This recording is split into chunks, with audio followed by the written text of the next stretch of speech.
Hello, welcome to study classes. So I hope आप लोगों की एग्ज़ाम की तैयारी अच्छी खासी चल रही हो।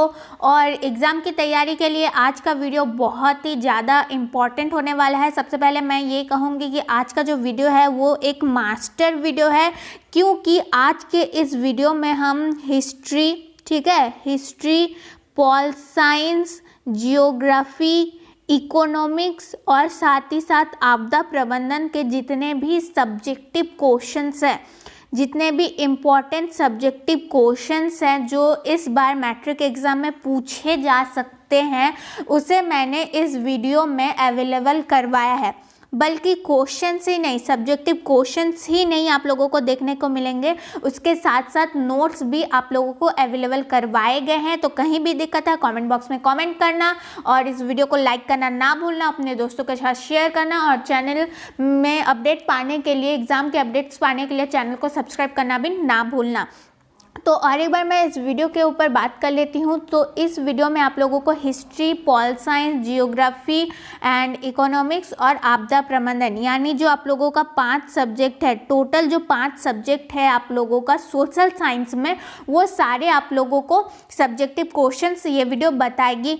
एंड मैंने अलग से आप लोगों के लिए हिस्ट्री और जियोग्राफी के ऑब्जेक्टिव क्वेश्चंस के ऊपर भी वीडियो बनाए हुए हैं, तो डिस्क्रिप्शन में लिंक मिल जाएगा, देखना ना भूलना, ठीक है। तो सबसे पहले अभी हम लोग हिस्ट्री की बात करेंगे। हिस्ट्री में आप लोगों का आई थिंक 8 चैप्टर है ना, 8 चैप्टर। तो इस 8 चैप्टर में मैं 10 यहाँ पे आप लोगों को हर एक सब्जेक्ट से 10-12 करके सब्जेक्टिव क्वेश्चंस के ऊपर डिस्कस करेंगे। तो सबसे पहले हिस्ट्री की बारी, तो हिस्ट्री का देख लेते हैं, ठीक है। सबसे पहले आप लोगों को दिख रहा होगा कि यहाँ पे क्वेश्चन है कि मेजनी कौन था, मेजनी कौन था। तो ये क्वेश्चन काफ़ी बार पूछा जाता है, तो इस बिहाफ से ये क्वेश्चन बहुत ही इम्पॉर्टेंट है। तो अगर आप लोगों को इसका आंसर नहीं पता है तो आप लोग नोट कॉपी में नोट भी कर सकते हो या फिर इजीली स्क्रीनशॉट भी ले सकते हो। तो समझ लेते हैं सबसे पहले कि मेजनी कौन है। तो मेजनी एक साहित्यकार, विचारों का योग्य सेनापति था। मतलब वो तो साहित्यकार भी था और क्या क्या था, और योग्य सेनापति भी था, जिसने 1831 ईस्वी में यंग इटली नामक संस्था की स्थापना की। बहुत बार पूछ लिया जाता है कि यंग इटली संस्था की स्थापना किसने की, तो मेजनी ने की स्थापना की, जो आगे चलकर इटली के एकीकरण में महत्वपूर्ण भूमिका निभाती है। अगर आप लोगों से ऐसा क्वेश्चन पूछ लिया जाता है कि मेजनी ने इटली के एकीकरण में कौन सी महत्वपूर्ण भूमिका निभाई है, तो आप लोग लिख सकते हैं कि मेजनी ने यंग इटली नामक संस्था की स्थापना की थी, जिसके कारण आगे चलकर इटली के एकीकरण में महत्वपूर्ण भूमिका मेजनी ने निभाई है। तो ठीक है, एक क्वेश्चन से आप लोग समझ सकते हैं 1-2 क्वेश्चंस को। तो मैं ट्राई करूँगी, यहाँ पे कोशिश करूँगी कि एक क्वेश्चंस में जितने भी ऑब्जेक्टिव क्वेश्चंस बनते हैं, जितने अदर सब्जेक्टिव क्वेश्चंस बनते हैं, उनको भी कवर कर लिया जाए, उनके ऊपर भी बातचीत कर लिया जाए, ठीक है। चलो, अब बात आती है कि जर्मनी के एकीकरण में ऑस्ट्रिया की क्या भूमिका थी। मतलब जर्मनी के एकीकरण में ऑस्ट्रिया ने क्या क्या योगदान किया, क्या क्या काम किया ताकि जर्मनी का एकीकरण हो, ठीक है। तो उत्तर देख लेते हैं। 1806 ईस्वी में नेपोलियन बोनापार्ट ने जर्मन क्षेत्रों को जीतकर जर्मन राइन संघ की स्थापना की, ठीक है। जर्मन राइन की स्थापना किसने की, नेपोलियन बोनापार्ट ने की। एक ऑब्जेक्टिव क्वेश्चन बना। तो जर्मन राइन की संघ की स्थापना कब हुई, 1806 ईस्वी में हुई। दूसरा ऑब्जेक्टिव क्वेश्चन बना। तो ऐसे करके आप लोगों को ऑब्जेक्टिव क्वेश्चन के साथ साथ सब्जेक्टिव क्वेश्चन की भी तैयारी हो जाती है, ठीक है। तो अगर आप लोगों को ऑब्जेक्टिव क्वेश्चन क्लियर हो तो सब्जेक्टिव क्वेश्चन में भी कोई दिक्कत नहीं होगी। फिर से एक बार समझते हैं कि 1806 ईस्वी में नेपोलियन बोनापार्ट ने जर्मनी क्षेत्रों को जीतकर जर्मन राइन संघ की स्थापना की, जिससे जर्मनी में एकीकरण के लिए राष्ट्रवाद की भावना का उदय हुआ। जाहिर सी बात है, जब सब लोग आपस में जुट जाते हैं क्रांति के लिए, तब लोगों के मन में राष्ट्रवाद, आज़ादी, ये सारी चीज़ जो है पनपने लगते हैं, उदय होने लगते हैं, ये सारे विचार। किंतु दक्षिण जर्मन का लोग इसका विरोध कर रहे थे, ठीक है। लेकिन ये जर्मनी का जो दक्षिणी वाला हिस्सा में रहने वाले लोग थे वो इसका विरोध कर रहे थे, जिसे ऑस्ट्रिया और प्रशो ने मिलकर दबा दिया। क्या किया? अब ज़्यादातर जर्मनी के लोग कह रहे थे कि भाई जर्मनी का एकीकरण होना चाहिए, ठीक है, जर्मनी का एकीकरण होना चाहिए, लेकिन जर्मनी के दक्षिण भाग के लोग इसका विरोध कर रहे थे।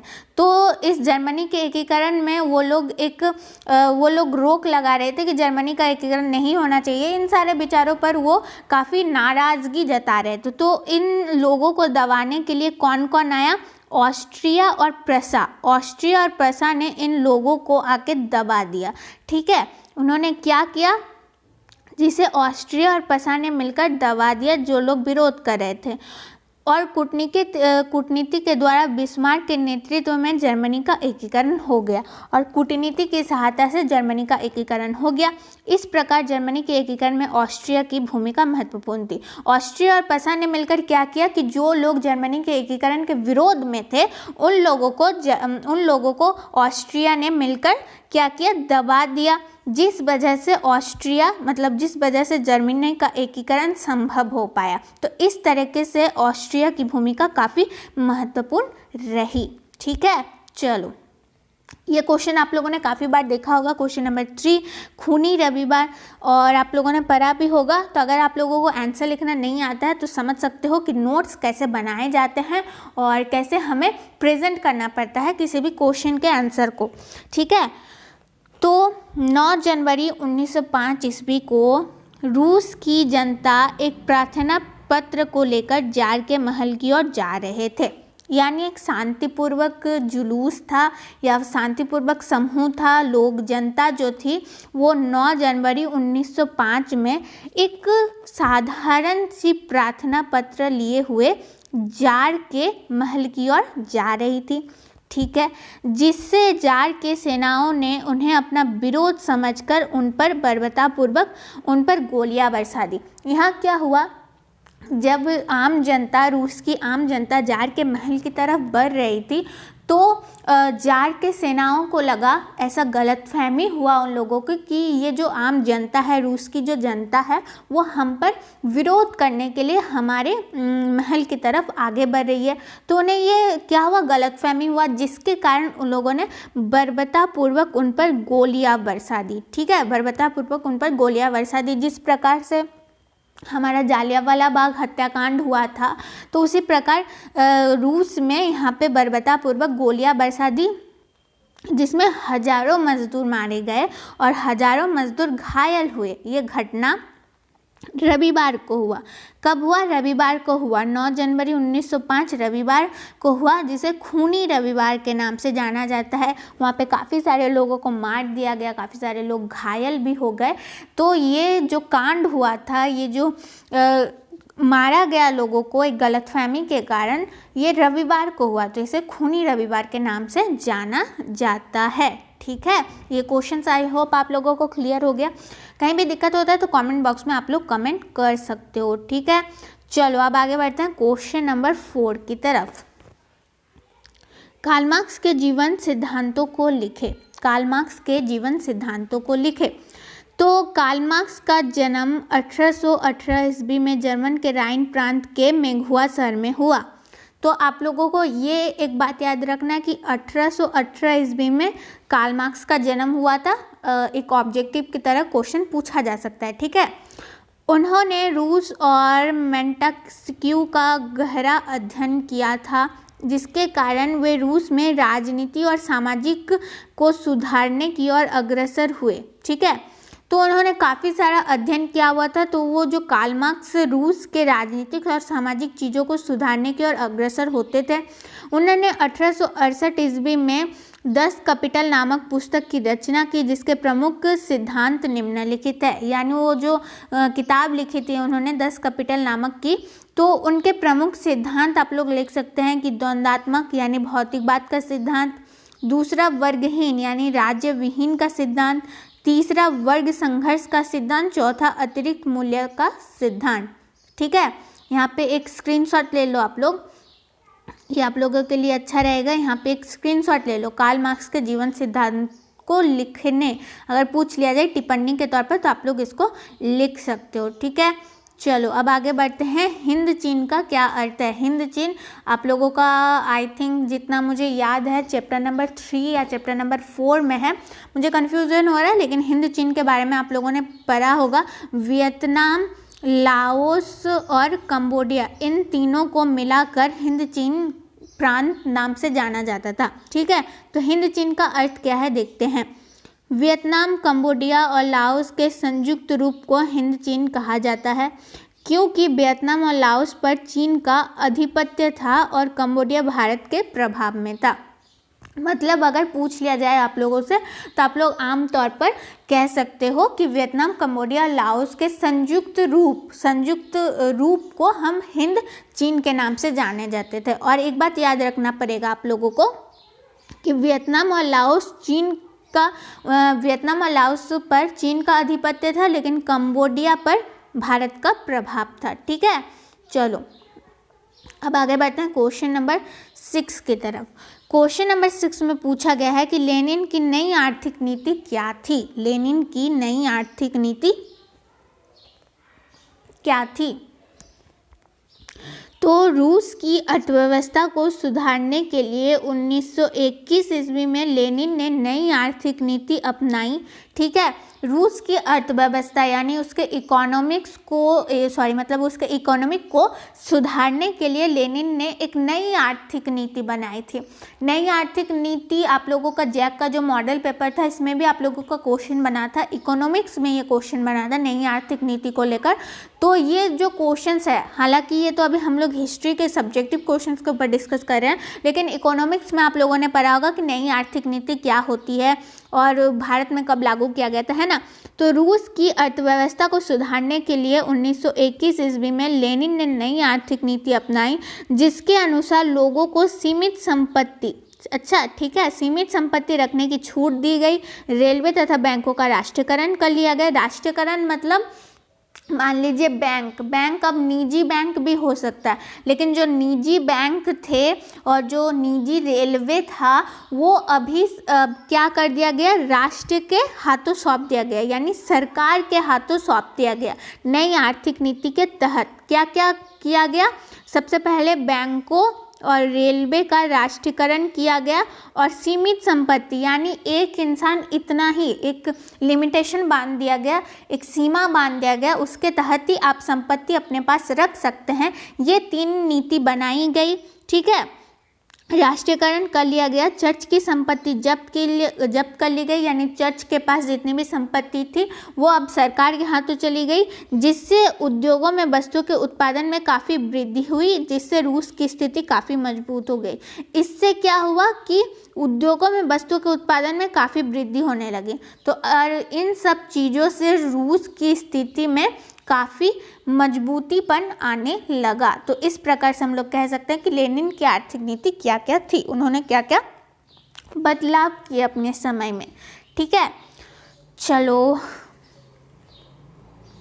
अब समझ लेते हैं कि जेनेवा समझौता कब और किसके बीच हुआ था। ये काफ़ी इम्पोर्टेंट सा सवाल है, काफ़ी बार पूछा जाता है, तो समझते हैं। तो जेनेवा समझौता क्या है और कब हुआ देखते हैं। जेनेवा समझौता 1954 में हुआ। ठीक है, 1954, ये डेट आप लोग याद रखो, कहीं पे नोट करो। जितने भी डेट्स अभी तक मैंने बताए हैं या फिर आगे मैं बताऊंगी उसको एक जगह नोट करते रहो, डेली एक बार करके रिवीजन करो, आप लोगों के माइंड में बैठ जाएगा। रट्टा मारने की कोई आवश्यकता नहीं है, याद करने की भी कोई आवश्यकता नहीं है। रोज एक बार करके देखो, अब डेट्स को याद करो कि जेनेवा समझौता क्या था, कब हुआ था, किसने किया था, क्या नीति थी। ये सब चीज़ें एक बार करके माइंड में लाते जाओ तो आप लोगों का एग्जाम तक पूरा क्लियर रहेगा। ठीक है, तो जेनेवा समझौता 1954 में साम्यवाद और अमेरिका के बीच हुआ था। ठीक है, साम्यवाद और अमेरिका के बीच हुआ था, ये चीज़ भी याद रखना पड़ेगा। जिसके अनुसार वियतनाम को 2 भागों में बांट दिया गया, उत्तरी वियतनाम। ठीक है, इसके तहत क्या हुआ था, जेनेवा समझौता के तहत क्या हुआ था कि जेनेवा को 2 भागों में बांट दिया गया था। एक उत्तरी वियतनाम जहाँ साम्यवादियों की सरकार बनी, दूसरी दक्षिणी वियतनाम जहाँ अमेरिका की सरकार बनी। एक तो साम्यवादियों की सरकार बनी कहाँ, उत्तरी वियतनाम में, और दक्षिणी वियतनाम में अमेरिका की सरकार बनी जेनेवा समझौता के तहत। और कब हुआ था, 1954 में।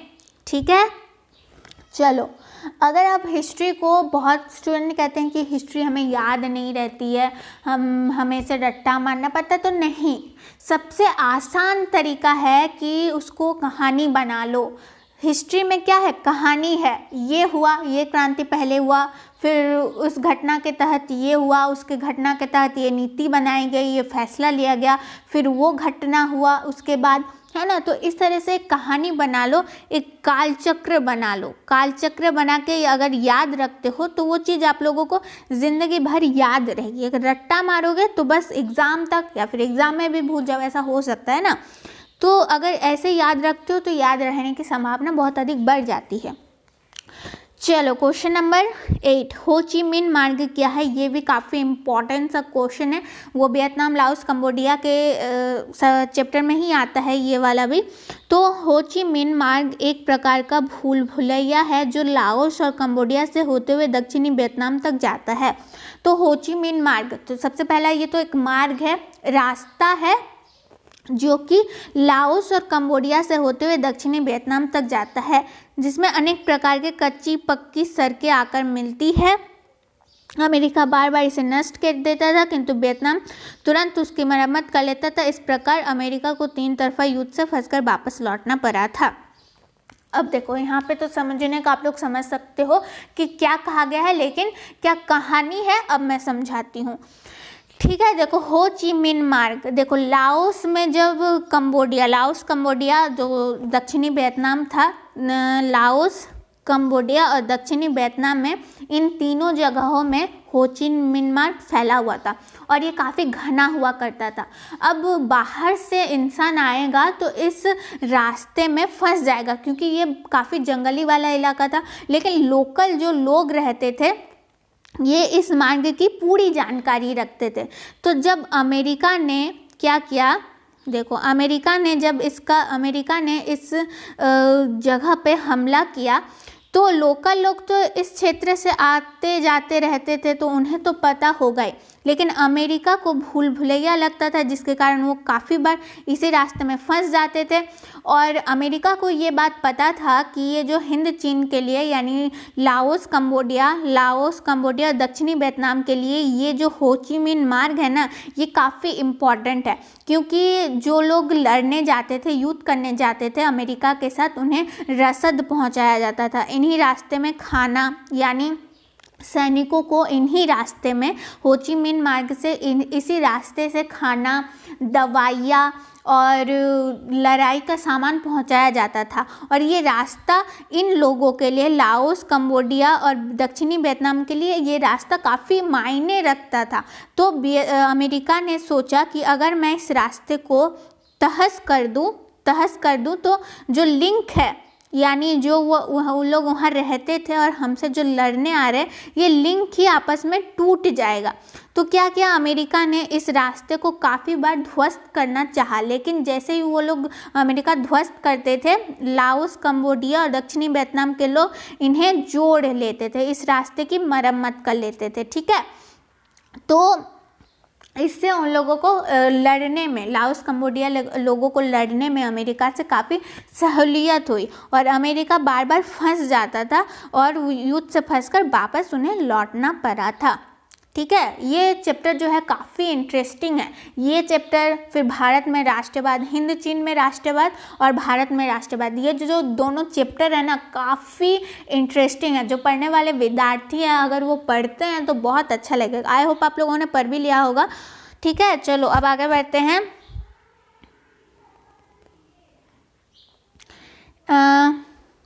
1 मिनट।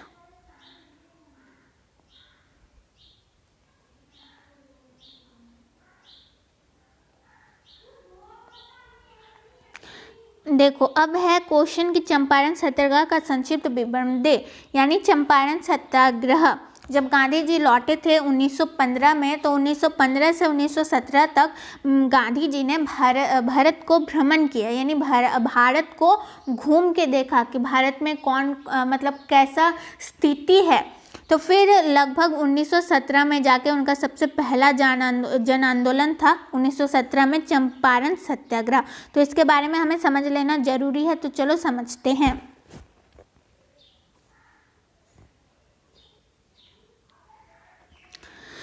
चलो, चंपारण सत्याग्रह आंदोलन नील उत्पादक किसानों की दयनीय स्थिति से संबंधित है। यानी चंपारण सत्याग्रह जो था वो नील उत्पादक किसानों की दयनीय स्थिति से संबंधित था। ठीक है। अंग्रेज किसान से ज़बरदस्त नील की खेती करवाते थे। दूसरी ओर बगान मालिक ने लगानों में काफ़ी वृद्धि कर लिया। मतलब अंग्रेज जो थे वो किसानों से जोर जबरदस्ती का नील का खेती करवाते थे। ठीक है। अब ठीक है भाई, जोर जबरदस्ती का किसान का खेती तो करवा रहे हो तुम, ठीक है, कोई बात नहीं, लेकिन दोगुनी लगान भी लेते थे। जो बगान मालिक थे ना, वो दोगुनी लगान भी लेते थे। काफ़ी वृद्धि कर दिया उन्होंने कर में, जिससे किसान काफ़ी परेशान हो रहे थे। तो एक तरफ तो जो अंग्रेज थे वो उन लोगों को जोर जबरदस्ती नील की खेती करवा रहे थे, दूसरी ओर बगान मालिक ज़्यादा पैसे वसूल रहे थे। तो इस दोनों के बीच किसान आके फंस रहे थे कि भाई हम करें तो क्या करें, हमारे लिए खुद के लिए खाने का पैसा नहीं है और हम बगान मालिक को भी भरपाई करें, फिर अंग्रेज को नील की खेती भी करके दें, हमारे पास इतना पैसा आएगा कहाँ से, हम अपनी भी रोजी रोटी कहाँ से लाए। तो इससे क्या था, किसान काफ़ी परेशान हो रहे थे। ठीक है। अतः गांधी जी ने 1917 ईस्वी में चंपारण सत्याग्रह आंदोलन की शुरुआत की, जिससे ब्रिटिश सरकार को झुकना पड़ा। तब गांधी जी ने एक काम किया, सत्याग्रह आंदोलन चलाया कि सरकार के खिलाफ, बगान मालिकों के खिलाफ, कि हम लोग किसानों से कहा कि आप लोग जाके कहो कि हम लोग इसका विरोध करते हैं और हम लोग अब से ऐसा काम नहीं करेंगे। तो इससे क्या हुआ, गांधी जी को ब्रिटिश सरकार को झुकना पड़ा। ठीक है। चलो, यहाँ पे हमने हिस्ट्री की बात कर ली। अब आगे बढ़ते हैं किसी दूसरे सब्जेक्ट की तरफ। चलो, अब बिना किसी टाइम वेस्ट किए आगे बढ़ते हैं इस वीडियो की तरफ। तो आज का जो वीडियो होने वाला है वो पॉल साइंस के सब्जेक्टिव क्वेश्चंस के ऊपर होने वाला है। तो जैसा कि आप लोग देख पा रहे हैं, यहाँ पे क्वेश्चंस तो है लेकिन साथ ही साथ नोट्स भी अवेलेबल करवाए गए हैं। तो सबसे पहले आप लोगों को ये काम करना है कि जो मैं समझाऊंगी, जिस क्वेश्चन को मैं समझाऊंगी उसको समझना है। और अगर आप लोगों को आंसर लिखने में तकलीफ होती है तो इसको नोट कॉपी में नोट कर लो या फिर आसानी से स्क्रीनशॉट ले लो, जो आप लोगों को ठीक लगे। चलो, अब आगे बढ़ते हैं क्वेश्चंस की तरफ। सबसे पहला क्वेश्चन है कि दबाव समूह स्वार्थी तत्वों का समूह है, क्या इसे समाप्त कर देना चाहिए, कैसा समाप्त कर देना चाहिए। सॉरी, यहाँ पे प्रिंट आउट में मिस्टेक हो चुका है कि दबाव समूह स्वार्थी तत्वों का समूह है, क्या इसे समाप्त कर देना चाहिए। तो सबसे पहले हमें समझना होगा कि ये दबाव समूह क्या है। ये वर्ड आप लोगों ने अभी तक नहीं पढ़ा होगा, इस क्लास से पहले आप लोगों ने नहीं पढ़ा होगा। तो देखो, दबाव समूह एक समूह होता है। ठीक है, एक समूह होता है, वो किसी विशेष समूह के लिए ही काम करता है। ठीक है, मान लो कि एक स्टूडेंट का समूह हुआ, तो वो जो संगठन है वो सिर्फ स्टूडेंट के लिए ही मांग करेगी, स्टूडेंट के लिए काम करेगी, उसकी भलाई के लिए, उसके अधिकार के लिए काम करेगी, उसके कर्तव्यों को समझाएगी। तो मतलब एक स्पेसिफिक चीज़ों के ऊपर ही ध्यान देती है, उस समूह को हम लोग दबाव समूह कहते हैं।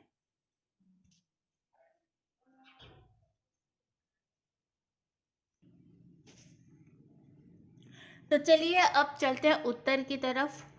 तो सबसे पहले एक बार क्वेश्चन को एक बार पढ़ लेते हैं कि दबाव समूह स्वार्थी तत्वों का समूह है, क्या इसे समाप्त कर देना चाहिए। यहाँ पे आप लोगों से क्वेश्चन पूछा जा रहा है।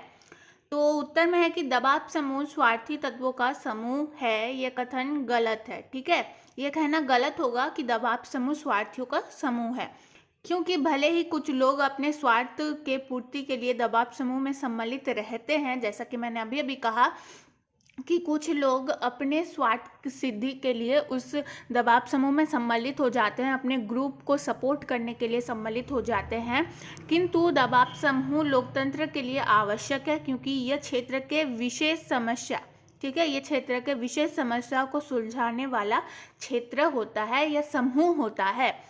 ठीक है, मान लो कि अगर एक ग्रुप बना, स्टूडेंट का ग्रुप बना, तो कम से कम वो स्टूडेंट के अधिकारों के लिए तो बात उठाएगी, अधिकारों के लिए मांग तो उठाएगी, इससे स्टूडेंट की भलाई तो होगी। वैसे ही अगर कृषि का समूह होता है तो कृषि के लिए मांग उठाएगी, कृषि का विकास होगा, ठीक है ना, किसानों का विकास होगा। तो इस तरह से लोकतंत्र के लिए ये दबाव समूह जरूरी भी है, लेकिन कुछ लोगों का मानना है कि दबाव समूह को बिल्कुल ही जड़ से खत्म कर देना चाहिए। ठीक है, चलो अब आगे बढ़ते हैं। क्वेश्चन नंबर 2, जैसे कि आप लोग देख कर रहे हैं कि क्या जन संघर्ष लोकतंत्र का विरोधी है? जन संघर्ष लोकतंत्र का विरोधी है। तो क्वेश्चंस पढ़ते हैं, सॉरी आंसर पढ़ते हैं। नहीं, जन संघर्ष लोकतंत्र का विरोधी नहीं अपितु समर्थक है। ठीक है, यहाँ पे जन संघर्ष को समर्थक बताया गया है लोकतंत्र का, क्योंकि जन संघर्ष से लोकतंत्र को मजबूती मिलती है, सही बात है, और किसी भी सत्ताधारी दल को तानाशाह बनने से रोकता है। तो देखो उसका इस सबसे अच्छा जो एक पक्ष दिखता है जन संघर्ष का वो यही है कि किसी भी सत्ताधारी दल को तानाशाह बनने से रोकता है।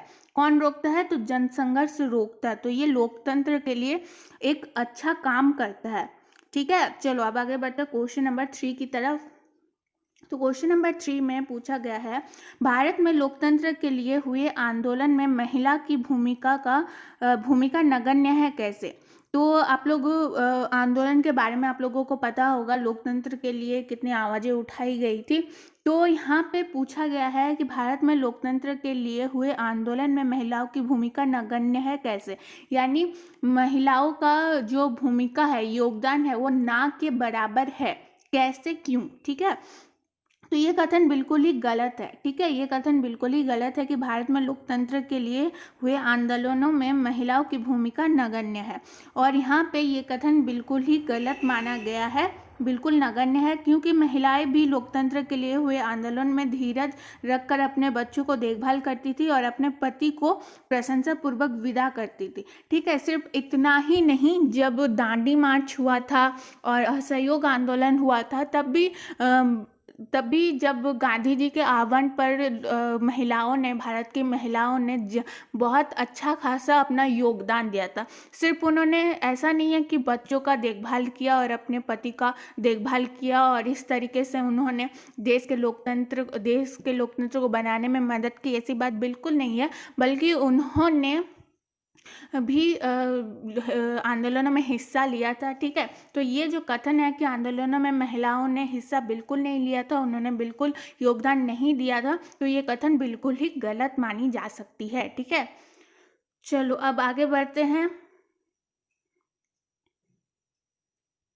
क्वेश्चन नंबर 4 की तरफ। राजनीतिक दल को लोकतंत्र का प्राण क्यों कहा जाता है? ठीक है, राजनीतिक दल, तो आप लोगों के क्षेत्र में भी राजनीतिक दल होता है, जो लोकल राजनीतिक दल होता है, केंद्र में भी राजनीतिक दल होता है, जैसे बीजेपी हो गया, कांग्रेस हो गया, फिर जेएमएम हो गया, है ना, फिर अगर आप लोग चले जाओ वेस्ट बंगाल में तो तृणमूल हो गया। तो सबका क्षेत्रीय राजनीतिक दल होता है, और केंद्र में जैसे कि बीजेपी है, एनडीए की सरकार है, मिली जुली सरकार है अभी, फिर कांग्रेस की सरकार है, तो इसे राजनीतिक दल कहते हैं, जो कि वोट लड़ते हैं। ठीक है, वोट लड़ते हैं।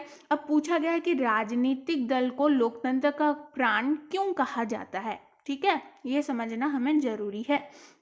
तो ये सनातन सत्य है, यानी बिल्कुल सच बात है कि राजनीतिक दल को लोकतंत्र का प्राण कहा जाता है, क्योंकि राजनीतिक दल ही चुनाव में अपना उम्मीदवार खड़ा करते हैं।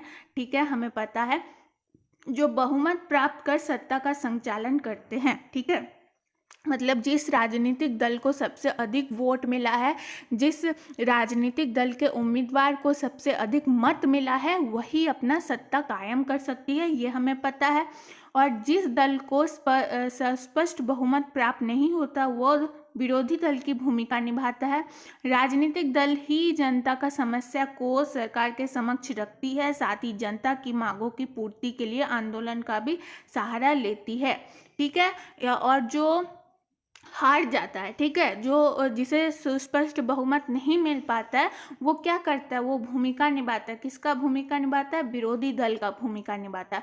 और जो जिसकी सरकार बन जाती है, वो जनता की मतों को आगे रखता है, सरकार के सामने रखता है, और राजनीतिक लोक कल्याणकारी योजना बनाती है और उसे कार्यान्वित करती है। ठीक है। इस प्रकार राजनीतिक दल जनता और सरकार के बीच का कड़ी का काम करता है। यानी जो अब मतलब अभी फिलहाल बीजेपी की सरकार है, ठीक है, तो हमें कुछ भी प्रॉब्लम होती है तो बीजेपी की सरकार हमसे पूछती है, फिर वो सरकार के सामने या फिर किसी भी अदालत में मान लो उसे मतलब लोकसभा में रखती है, ठीक है, लोकसभा में रखती है। तो ये नागरिक, आम नागरिक और सरकार लोकसभा के बीच के एक कड़ी का काम, एक बांध का काम करती है ये राजनीतिक दल, ठीक है। तो इस प्रकार से हम कह सकते हैं कि राजनीतिक दल को लोकतंत्र का प्राण कहा जाता है इसी वजह से, ठीक है। चलो अब आगे बढ़ते हैं। क्वेश्चन नंबर 5, चिपको आंदोलन क्या है? ये काफ़ी बार पूछा जाता है प्रीवियस ईयर में भी, तो बहुत इंपॉर्टेंट है, तो सुन लो। यहाँ पे मैं पढ़ रही हूँ तो एक एक लाइन पे ध्यान दो कि चिपको आंदोलन वन एवं पर्यावरण के सुरक्षा के उद्देश्य से सुंदरलाल बहुगुणा और चरी प्रसाद द्वारा चलाया गया आंदोलन था। तो ये आंदोलन का उद्देश्य क्या था? आप लोगों को पता होगा कि पेड़ों की कटाई को रोकना, ठीक है, पेड़ों की कटाई को रोकना और पर्यावरण को सुरक्षा प्रदान करना। और ये किसके द्वारा चलाया गया था आंदोलन? तो सुंदरलाल बहुगुणा, यहाँ पे मैंने अंडरलाइन कर दिया, सुंदरलाल बहुगुणा और चरी प्रसाद, ठीक है, चरी प्रसाद द्वारा चलाया गया ये आंदोलन था। इस आंदोलन से जुड़े लोग पेड़ से चिपक जाते थे और पेड़ काटने वालों को मारकर भगा दिया करते थे। मतलब जब भी जो पेड़ काटने वाले लोग थे वो उनके वन में प्रवेश करते थे पेड़ को काटने के लिए, वहाँ के जो लोकल वनवासी लोग होते थे वो पेड़ से चिपक जाया करते थे और वो रोकते थे कि हमारे वन्य जीव को, हमारे संसाधन को हानि मत पहुँचाओ। चिपक जाते थे, इसीलिए इस आंदोलन का नाम रखा गया था चिपको आंदोलन, ठीक है। चलो अब आगे बढ़ते हैं क्वेश्चन नंबर 6 की तरफ। क्वेश्चन नंबर 6 में पूछा गया है कि राष्ट्रीय एवं राज्य स्तरीय राजनीतिक दलों को मान्यता कौन प्रदान करती है? राष्ट्रीय और राज्य स्तरीय राजनीतिक दल मैंने समझा दिया। और अभी अभी कहा था मैंने कि केंद्र में भी एक सरकार होती है जो केंद्रीय स्तर पर लड़ती है, यानी पूरे देश में लड़ती है, और राज्य स्तर पर यानी सिर्फ एक राज्य में ही लड़ती है।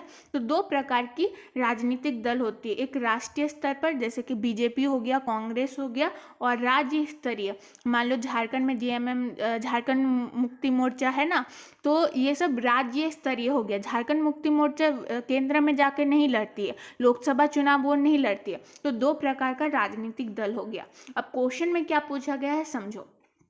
राष्ट्रीय एवं राज्य स्तरीय राजनीतिक दलों को मान्यता कौन प्रदान करता है? इसके मापदंड क्या है? मतलब राजनीतिक दल अगर मतलब मान लो तुम लोग अगर बाद में जाके राजनीति में आना चाहो और अपना एक राजनीतिक दल बनाओ, तो ऐसे ही राजनीतिक दल तो नहीं बना सकते। तुम्हें आगे जाके कुछ पेपर वर्क करना पड़ेगा, कुछ चीज़ें करनी पड़ेगी ताकि वो जो राजनीतिक दल है तुम्हारा ऑफिशियल हो सके, ठीक है। तो इसके लिए क्या क्या मापदंड है ये पूछा गया है। तो देखो आंसर में क्या है कि राष्ट्रीय एवं राज्य स्तरीय राजनीतिक दलों को निर्वाचन आयोग मान्यता प्रदान करता है। यानी ये जो सारा वोट का मामला है, मत का मामला है, राजनीतिक चीज़ों का मामला है, इसमें सबसे बड़ा जो आयोग होता है वो निर्वाचन आयोग का काम होता है, ठीक है। तो मान्यता कौन प्रदान करता है? निर्वाचन आयोग मान्यता प्रदान करता है। राष्ट्रीय राजनीतिक दल के रूप में मान्यता प्राप्त करने के लिए किसी भी दल को लोकसभा में डाले गए मत का कम से कम 6% मत प्राप्त होना चाहिए, ठीक है। तो जो लोकसभा यानी जो राष्ट्रीय स्तर के राजनीतिक दल है उसे कम से कम लोकसभा के कम से कम 6% मत प्राप्त होने चाहिए, ठीक है, अथवा कम से कम 3 राज्यों में 4 लोकसभा में सीट प्राप्त होनी चाहिए, ठीक है।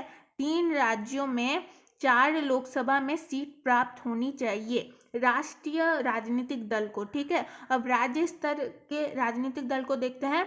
तो राज्य स्तरीय राजनीतिक दल के रूप में मान्यता प्राप्त करने के लिए विधानसभा के चुनाव में डाले गए वैध मतों का 6% मत प्राप्त होना चाहिए, ठीक है, 6% मत प्राप्त होना चाहिए। तो क्या क्या मान्यता हमने देख लिया। राष्ट्रीय राष्ट्रीय राजनीतिक दल में 6% मत प्राप्त होना चाहिए लोकसभा से, या फिर 3 राज्यों में 4 लोकसभा सीट प्राप्त होनी चाहिए। ठीक है, ये राष्ट्रीय राजनीतिक दल। और यहाँ पे राज्य स्तरीय देख लिया हमने। राज्य स्तरीय में क्या होना चाहिए कि चुनाव में डाले वैध मतों का 6% मत प्राप्त होना चाहिए। तो क्वेश्चन नंबर 7, जनसंघर्ष से लोकतंत्र मजबूत होता है। क्या आप इस कथन से सहमत हैं? जनसंघर्ष से लोकतंत्र मजबूत होता है, ऐसा ही क्वेश्चन हमने थोड़ी देर पहले डिस्कस किया, इसे भी समझ लेते हैं क्या कहा गया है। तो हमें पूछा गया है कि ये जो कथन है जनसंघर्ष से लोकतंत्र मजबूत होता है, तो इस कथन से हमारा क्या विचार है।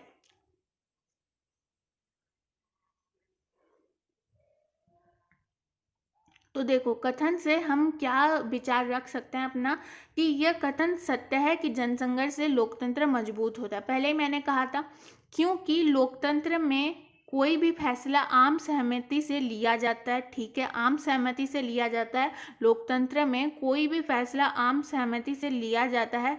यदि सरकार जनता की फैसला की उपेक्षा करती है तो जनसंघर्ष द्वारा जनता उसे ऐसा करने से रोक देती है। ठीक है, मान लो अगर कोई सरकार हमारे विरुद्ध जाके कोई फैसला ले रही है, विरुद्ध जाके कोई कानून बना रही है, तो हम जनसंघर्ष से उस फैसला को रोक सकते हैं। ठीक है, तो जनसंघर्ष द्वारा जनता उसे ऐसा करने रोक देती है। हम सरकार को रोक सकते हैं कि नहीं, ये कानून हमारे लिए लाभकारी नहीं है बल्कि नुकसानदायी है, हमें इससे दिक्कत है, तो हम ये काम आपको करने नहीं देंगे। तो जनसंघर्ष से ये अच्छी चीज़ होती है। तो जनसंघर्ष इसी तरह लोकतंत्र को मजबूत करती है कि लोकतंत्र में कोई भी गलत काम नहीं होगा जिससे कि आम जनता को, नागरिक को नुकसान हो, है ना।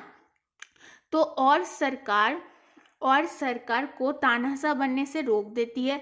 द्रुस और जनसंघर्ष द्वारा सरकार पर दबाव बना रहता है। ठीक है, अगर मान लो जनसंघर्ष मजबूत रहे, तो सरकार भी कुछ काम करने से पहले 10 बार सोचती है कि भाई हम ये काम करें कि ना करें। अगर बाद में गलत फैसला हो जाए तो पूरा जनसंघर्ष हमारे माथे पे आ बैठेगी, ऐसा सरकार सोच सकती है ना।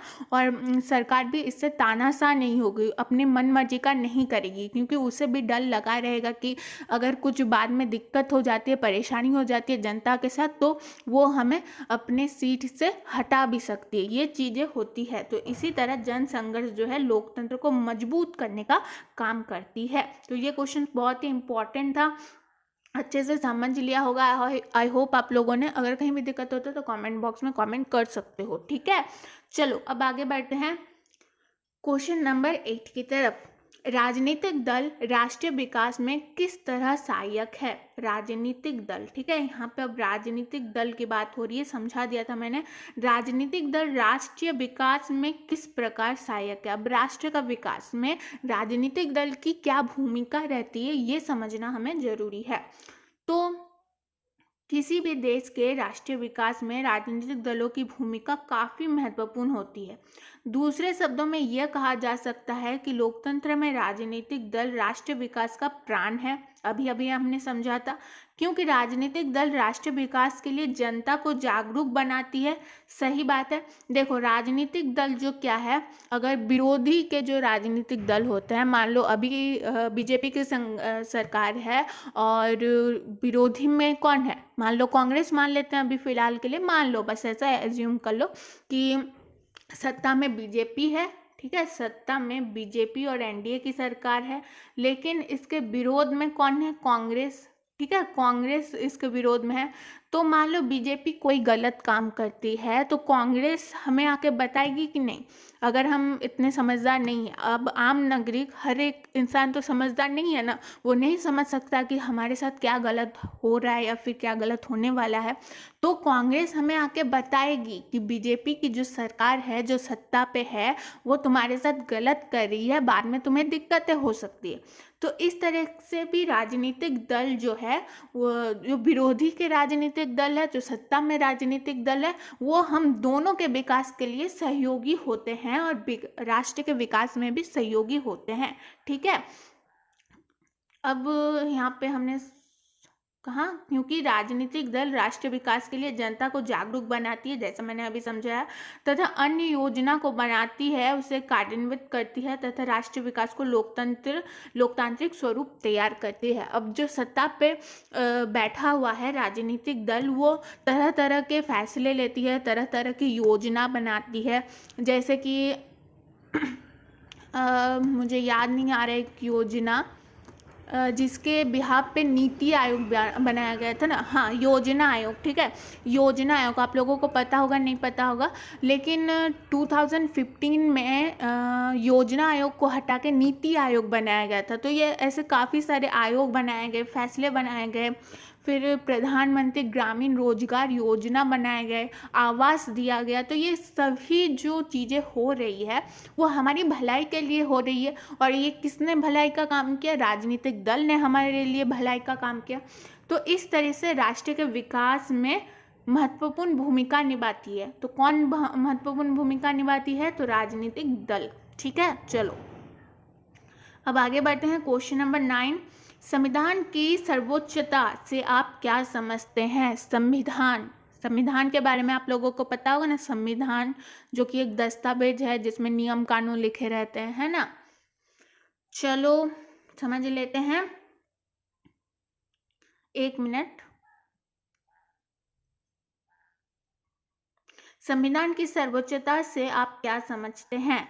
तो यहाँ पे आप लोगों को दिख रहा होगा कि संविधान की सर्वोच्चता से आशय हैं कि जिसका उल्लंघन नहीं किया जा सकता। तो संविधान में जितने भी चीज़ें लिखी हुई है, जितने भी कर्तव्य लिखे हुए हैं, उसका हम उल्लंघन नहीं कर सकते हैं। ठीक है, समझ गए। केंद्र और राज्य के बीच शक्तियों का विभाजन संविधान द्वारा ही किया जाता है, जाहिर सी बात है। संविधान राज्य की सर्वोच्च विधि है जो लिखित, निश्चित और स्पष्ट होती है। यानी बस यहाँ पे इतना लिखा गया है, कहा गया है कि संविधान जो होती है उसका उल्लंघन हम नहीं कर सकते हैं, और जितने भी शक्ति है उससे बांटती है। किसमें बांटती है? एक तो केंद्र में और एक राज्य में शक्तियों का बंटवारा संविधान द्वारा ही होता है। संविधान तय करती है कि कौन सा शक्ति किसके पास रहेगा, और जो लिखित है वो स्पष्ट है। ठीक है, चलो संविधान का तो हम बात कर लिए। अब आते हैं लोकतंत्र। लोकतंत्र किस तरह उत्तरदायी एवं वैध सरकार का गठन करती है? लोकतंत्र किस तरह उत्तरदायी एवं वैध सरकार का गठन करती है? तो लोकतंत्र जनता का जनता द्वारा जनता के लिए शासन है। तो ये बात हमने क्लास 8-9 में भी आप लोगों ने पढ़ा होगा कि लोकतंत्र जनता का जनता द्वारा जनता के लिए शासन है। ठीक है, इसमें जनता का प्रतिनिधि का चुनाव करती है, जो सरकार गठन करती है। ठीक है, जो सरकार गठन करती है। लोकतंत्र में जनता की आवाज़ को मान्यता दी जाती है। तो लोकतंत्र में अगर हम जाके कहें कि हमें ये दिक्कतें हो रही है, हम आम नागरिक अगर जन संघर्ष लोकतंत्र के लिए आवाज़ उठाए, या फिर लोकतंत्र या लोकसभा में जाके आवाज़ उठाए, तो वो हमारी आवाज़ को सुनती है। अदालत में जाके हम अगर अपनी आवाज़ उठाए तो वो अदालत सुनेगी ना हमारी बात। तो जनता के लिए कल्याणकारी योजना बनाई जाती है और नागरिकों की आवश्यकताओं की पूर्ति की जाती है। तो ये समझाने की कोई ज़रूरत नहीं है। इस प्रकार यह कहा जा सकता है कि लोकतंत्र उत्तरदायी एवं वैध सरकार का गठन करती है। ठीक है, यहाँ पे और भी कुछ क्वेश्चंस तो है, लेकिन फ़िलहाल के लिए आज 10 क्वेश्चन ही रहने देते हैं। अगर आप लोग चाहते हैं और क्वेश्चंस के ऊपर बात हो, पॉल साइंस के और भी क्वेश्चंस के ऊपर बात हो, तो आप लोग कमेंट बॉक्स में कमेंट कर सकते हैं। सो बस आज के लिए इतना ही, मिलते हैं किसी और वीडियो में।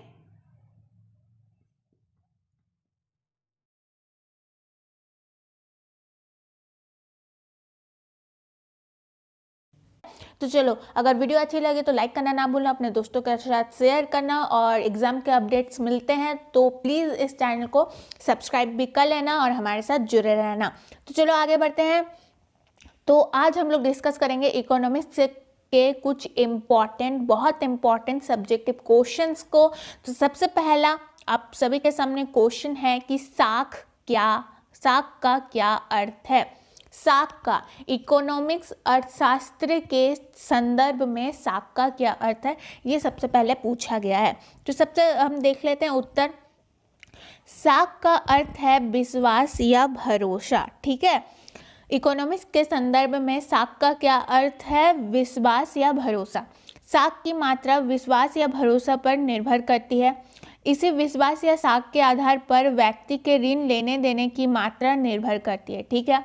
साख के दो पक्ष होते हैं, ऋणदाता तथा ऋणी, ठीक है। जो ऋण लेते हैं उसको क्या कहते हैं? ऋणी। जो ऋण देते हैं उसको कहते हैं ऋणदाता। और यहाँ पे साख के दो पक्ष हैं, ये भी आप लोगों को समझना होगा। किसी दिए गए समय में ऋणी रुपए, सेवा या किसी वस्तु को अपनी साख के आधार पर प्राप्त करता है। निर्धारित समय के बाद उतनी ही मुद्रा ब्याज सहित लौटाने का वादा करता है। यानी जो आप लोग देखते हैं ना कि खास करके ये ज़्यादातर गांव क्षेत्र इलाकों में होता है, शहरों में भी होता है। वो लोग क्या करते हैं, मान लीजिए एक सुनार का दुकान है, ठीक है। तो सुनार के दुकान में एक इंसान गया, उसने अपने जेवर गिरवी रखे, ठीक है। उसने अपने जेवर गिरवी रखे और उसने कहा कि मुझे 1 महीने के लिए इसके बदले पैसे चाहिए, फिर मैं 1 महीने बाद आऊँगा और आपके पैसे तो लौटा ही दूंगा, प्लस आपका जितना ब्याज बनता है, जितना सूद बनता है, ये आप लोगों ने मैथ्स में पढ़ा होगा, साधारण ब्याज, तो जितना ब्याज बनता है, सूद बनता है, उसको भी साथ मिला के लौटा दूंगा। तो ये एक विश्वास रहता है, तो उसको ही कहा जाता है साख, ठीक है। क्या होता है कि किसी दिए गए समय में ऋणी रुपए, सेवा या किसी वस्तु को अपनी साख के आधार पर प्राप्त करता है, निर्धारित समय के बाद उतनी ही मुद्रा ब्याज सहित लौटाने का वादा करता है, ठीक है। वो वादा करता है कि मैं 1 महीने बाद आऊँगा, अपने जेवर, अपने गहने लूँगा और आपको आपके पैसे और ब्याज साथ लौटा दूँगा। तो इसे कहा जाता है साख इकोनॉमिक्स की भाषा में, ठीक है। क्वेश्चन नंबर 2, मिश्रित अर्थव्यवस्था क्या है? ये क्वेश्चन मैं बहुत बार कह रही हूँ कि ये क्वेश्चन काफ़ी इम्पॉर्टेंट है, तो समझना बेहद अच्छे से ज़रूरी है। तो चलिए समझते हैं, स्क्रीनशॉट ले सकते हैं आप लोग। कहा गया है कि मिश्रित अर्थव्यवस्था समाजवाद तथा पूंजीवाद अर्थव्यवस्था का मध्यमार्गी प्रवृत्ति है। इस अर्थव्यवस्था का उद्देश्य सूक्ष्म लाभ कमाना, उपभोक्ता का जन्म देना या बनना, आर्थिक समृद्धि एवं समानता लाना आदि है। भारत मिश्रित व्यवस्था का उदाहरण है। यानी अगर पूछ लिया जाए कि भारत में कौन सी अर्थव्यवस्था है, तो आप लोग कह सकते हैं कि भारत में मिश्रित अर्थव्यवस्था है, ठीक है। और एक बार यहाँ से आप लोग क्वेश्चन को पढ़िए, आंसर को पढ़िए कि इस अर्थव्यवस्था का उद्देश्य सूक्ष्म लाभ कमाना, यानी छोटे तौर पर, छोटे पैमाने पर लाभ को कमाना, उपभोक्ताओं को जन्म देना, आर्थिक समृद्धि एवं समानता लाना है, ठीक है। मिश्रित अर्थव्यवस्था का ये उद्देश्य रहता है। चलो क्वेश्चन नंबर 3, प्रति व्यक्ति आय क्या है? प्रति व्यक्ति आय आप लोगों को सभी को पता होगा, लेकिन लिखने का तरीका आप लोग यहाँ से समझ सकते हैं। प्रति व्यक्ति आय का अर्थ राष्ट्र में मौजूद कुल व्यक्तियों की अलग अलग बराबर आय है। प्रति व्यक्ति आय, देखिए मान लीजिए मजदूर, ठीक है, एक मजदूर है, वो एक दिन में मान लीजिए 300 रुपये कमाता है, ठीक है, 300 रुपये कमाता है। वहीं पे एक उद्योगपति है, वो 3 लाख कमाता है, मान लीजिए 3 लाख कमाता है, एक दिन का वो 3 लाख कमाता है, और एक मजदूर है वो 300 रुपये कमाता है। तो अगर पूछ लिया जाए कि इंडिया का, भारत का प्रति व्यक्ति आय कितना है, तो हम लोग क्या कहेंगे?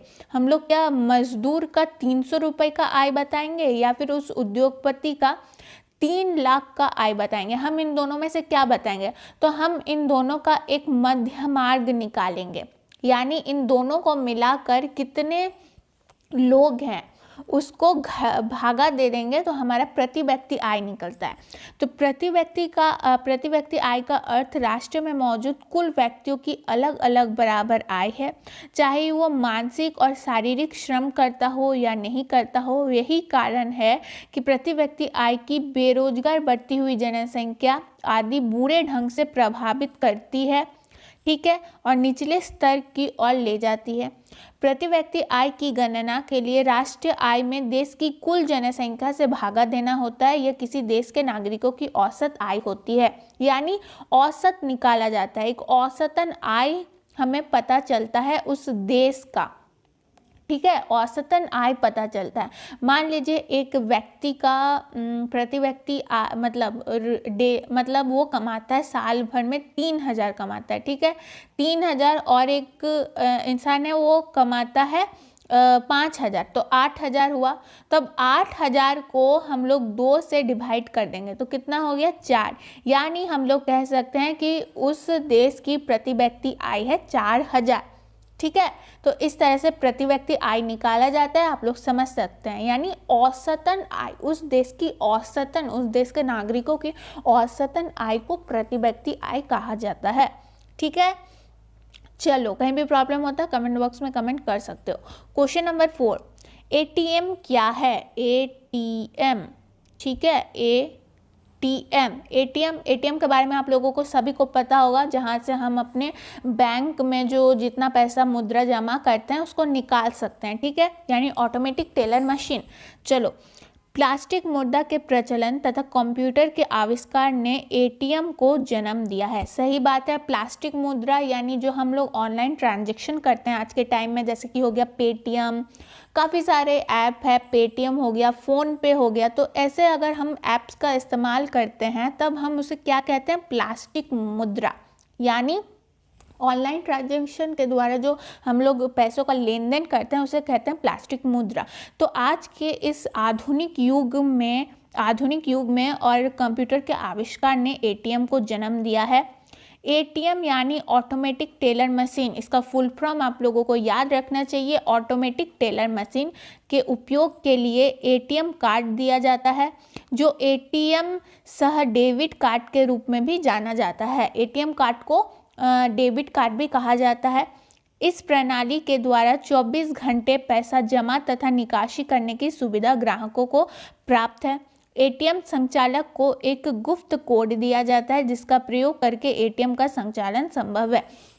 यानी बैंक हमें अपने एटीएम कार्ड से पैसे निकालने के लिए हमें एक सीक्रेट कोड देती है। उस कोड की सहायता से हम अपने एटीएम से अपने पैसे निकाल सकते हैं, ठीक है। तो एटीएम से हमें यही समझ में आता है।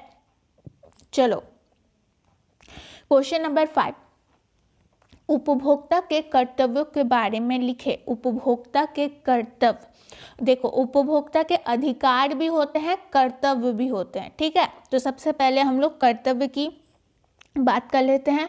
तो उपभोक्ता यानी कस्टमर, उपभोक्ता का कर्तव्य है कि वो जब किसी वस्तु खरीद रहा हो तो उस वस्तु की किस्म, क्वालिटी, शुद्धता, गुणवत्ता की जानकारी ले ले, ठीक है। अगर मान लो हम किसी किराने की दुकान में गए, मान लो हम चीनी खरीदने गए, ठीक है, आटा खरीदने गए या फिर कोई भी खाद्य सामग्री खरीदने गए, तो दुकानदार अगर कह रही है कि ये 100% शुद्ध है तो हमें उसकी जानकारी लेनी चाहिए, और हमें ये भी जानकारी लेनी चाहिए कि वो सही में शुद्ध है क्या, उसकी गुणवत्ता की नॉलेज हमें होनी चाहिए, ठीक है। ये हमारा कर्तव्य बनता है।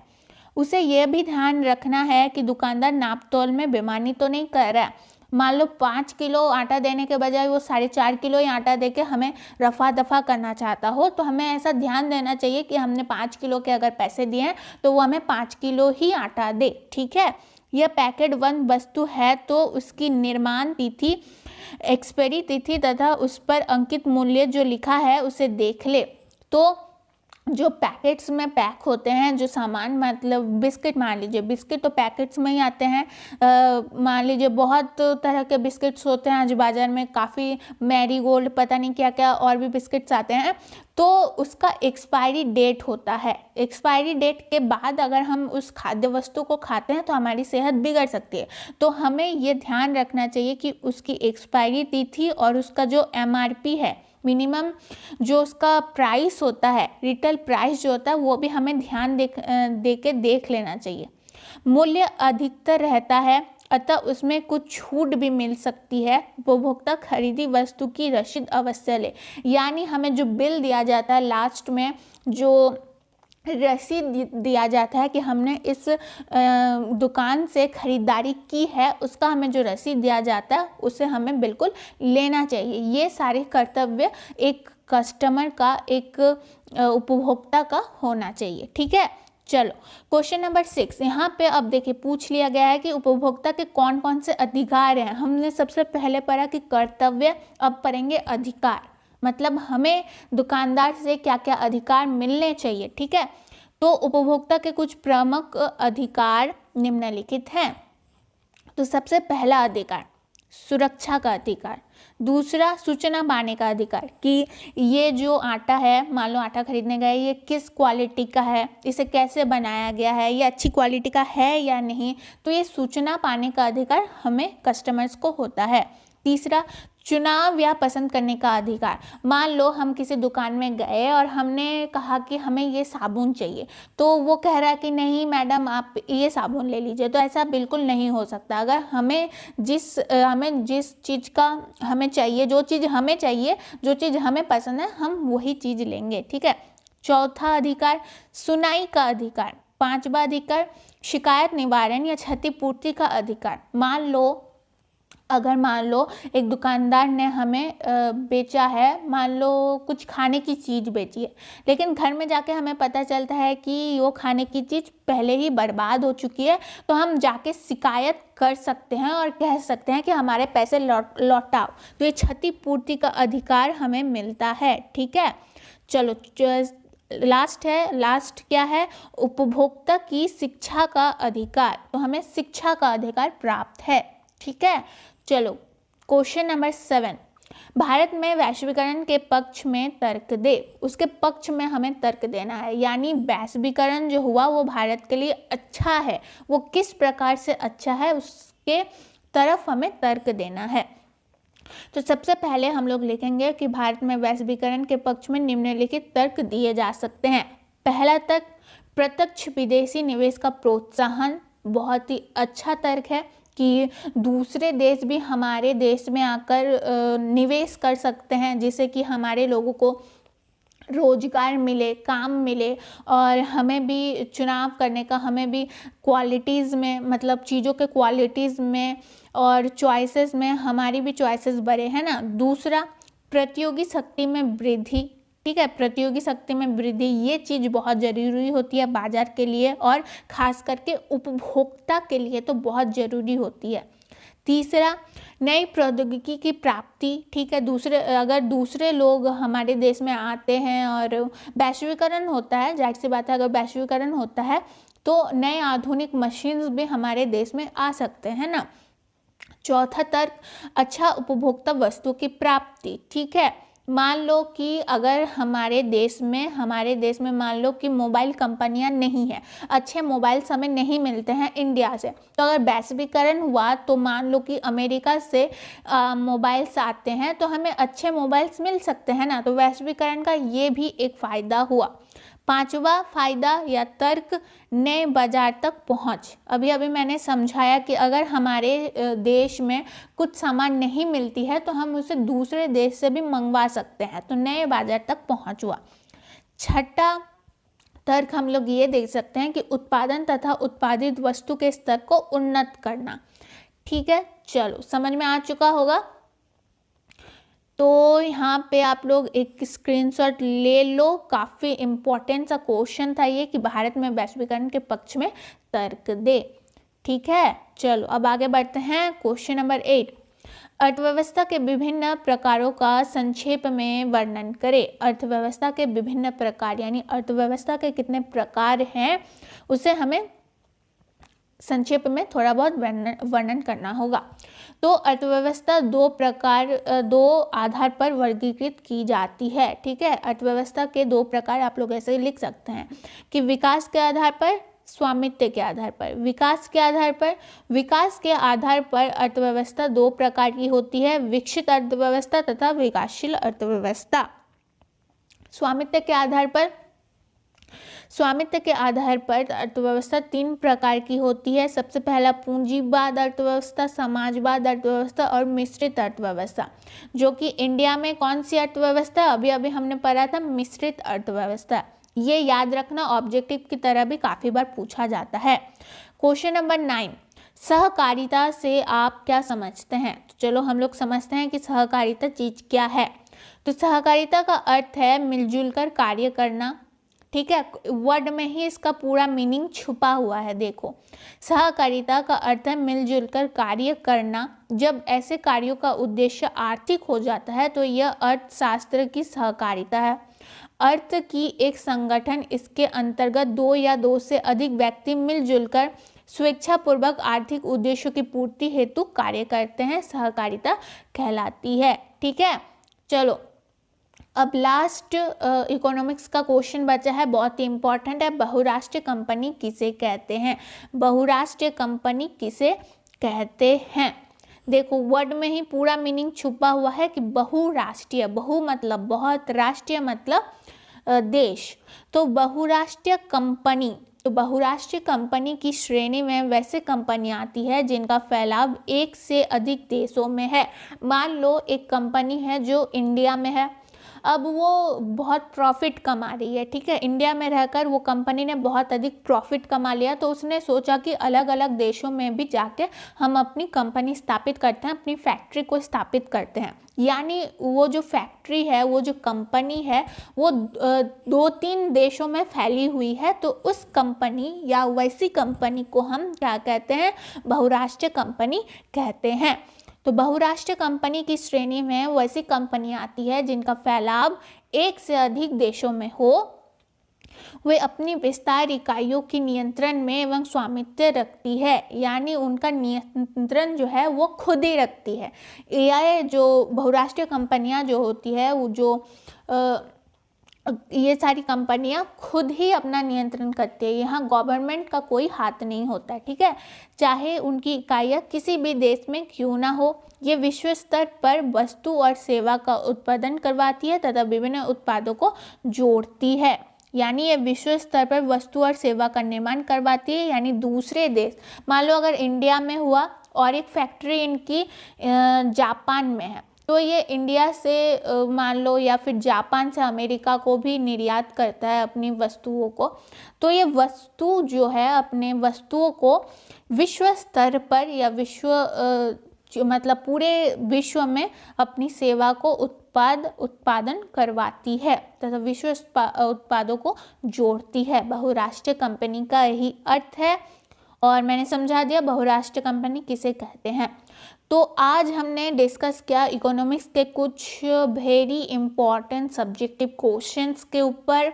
ठीक है, नोट्स भी अवेलेबल करवा दिए हैं मैंने यहाँ पे, तो कहीं भी प्रॉब्लम हो तो कमेंट बॉक्स में कमेंट कर सकते हो। ठीक है, वीडियो अगर अच्छी लगी तो लाइक करना ना भूलना एंड दोस्तों के साथ शेयर करना, और मिलते हैं किसी दूसरे वीडियो के साथ। और अगर आप लोगों को जल्दी चाहिए ऐसे ही सब्जेक्टिव क्वेश्चंस के ऊपर वीडियो, तो वो भी कमेंट बॉक्स में कमेंट कर सकते हो। सो बस आज के लिए इतना ही।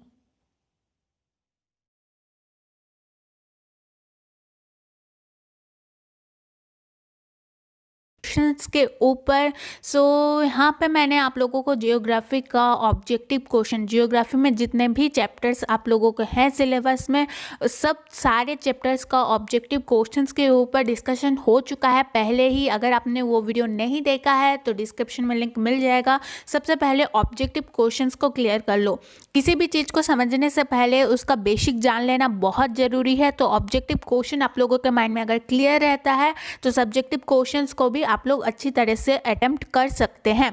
सो यहाँ पे हम लोग आज देखेंगे जियोग्राफी के कुछ बहुत ही इंपॉर्टेंट सब्जेक्टिव क्वेश्चंस को, और यहाँ पे साथ ही साथ मैंने नोट्स भी अवेलेबल करवा दिए हैं। तो अगर आप लोग चाहे तो स्क्रीनशॉट ले सकते हैं और साथ में बना सकते हैं नोट्स। अगर मेरी मानिए तो नोट्स बना लो, वीडियो को पॉज करो, सबसे पहले वीडियो को समझो, क्वेश्चंस क्या है समझो, एंड देन उसका नोट्स बना लो। इससे 3 फ़ायदे हैं। सबसे पहला फ़ायदा, आप लोगों को लिखने की आदत बन जाएगी। दूसरा फ़ायदा, आप लोगों का खुद का नोट्स बन जाएगा। तीसरा फ़ायदा, आप लोगों को नोट्स के साथ साथ दिमाग में बैठ भी जाएगा कि क्वेश्चन क्या है और उसका साथ साथ में आंसर कैसे लिखना है। चलो अब बिना किसी टाइम वेस्ट के आगे बढ़ते हैं। आप लोगों की इच्छा, नोट्स बनाओ या फिर स्क्रीनशॉट लो। लेकिन वीडियो शुरू करने से पहले मैं एक चीज़ कहना चाहूँगी, बस इस वीडियो को कंप्लीट करके देखो ताकि आप लोगों को पूरा बेनिफिट मिल सके। वीडियो बहुत मेहनत से बनाई जाती है, तो अपने दोस्तों के साथ भी शेयर करना ना भूलना। चलो सबसे पहला क्वेश्चन ये है कि संसाधन क्या है। तो ज्योग्राफी में सबसे बेसिक जो पूछा जाता है क्वेश्चन वो यही क्वेश्चन है और काफ़ी बार जो पूछा गया है कि संसाधन क्या है। तो समस्त जैविक पदार्थ, जैव एवं अजीव पदार्थ जो मानवीय आवश्यकताओं की पूर्ति में सहायक होते हैं उसे संसाधन कहते हैं। ठीक है, कहाँ कहाँ पूर्ति होती है? जैव एवं अजैव पदार्थ जो मानवीय आवश्यकता, जो चीज़ें जैव अजैव पदार्थ होते हैं जो हमारी आवश्यकताओं की पूर्ति करता है उसे कहते हैं संसाधन, जैसे मिट्टी, खनिज, वन एवं वन्यजीव। तो अगर मान लीजिए पूछ लिया जाए ऑब्जेक्टिव क्वेश्चन की तरह कि संसाधन का एक उदाहरण दीजिए, तो मिट्टी, खनिज, वन या वन्यजीव आप लोग लिख सकते हैं। ठीक है, चलो आगे बढ़ते हैं क्वेश्चन नंबर 2 की तरफ। संभावी एवं संचित कोश संसाधन में अंतर स्पष्ट करें। संचित कोश, ठीक है, ये वर्ड आप लोगों को नया दिख रहा होगा, आप लोगों ने नया पढ़ा होगा, संचित कोश। ठीक है, तो चलो उत्तर की तरफ आगे बढ़ते हैं। तो वैसे संसाधन जो किसी विशेष क्षेत्र में मौजूद होते हैं, ठीक है, वैसे संसाधन जो किसी एक विशेष क्षेत्र में मौजूद होते हैं जहाँ आमतौर पर उस संसाधन की पूर्ति नहीं होती है। ठीक है, इसका मतलब यही है, जिसे उपयोग में लाने की संभावना रहती है उसे संभावी संसाधन कहते हैं। जबकि वैसे संसाधन जिनका भंडारण संसाधन का ही अंश जिसे उपलब्ध तकनीकी के आधार पर उपयोग में लाया जाता है उसे संचित कोश संसाधन, जैसे जल का उपयोग विद्युत ऊर्जा में किया जाता है।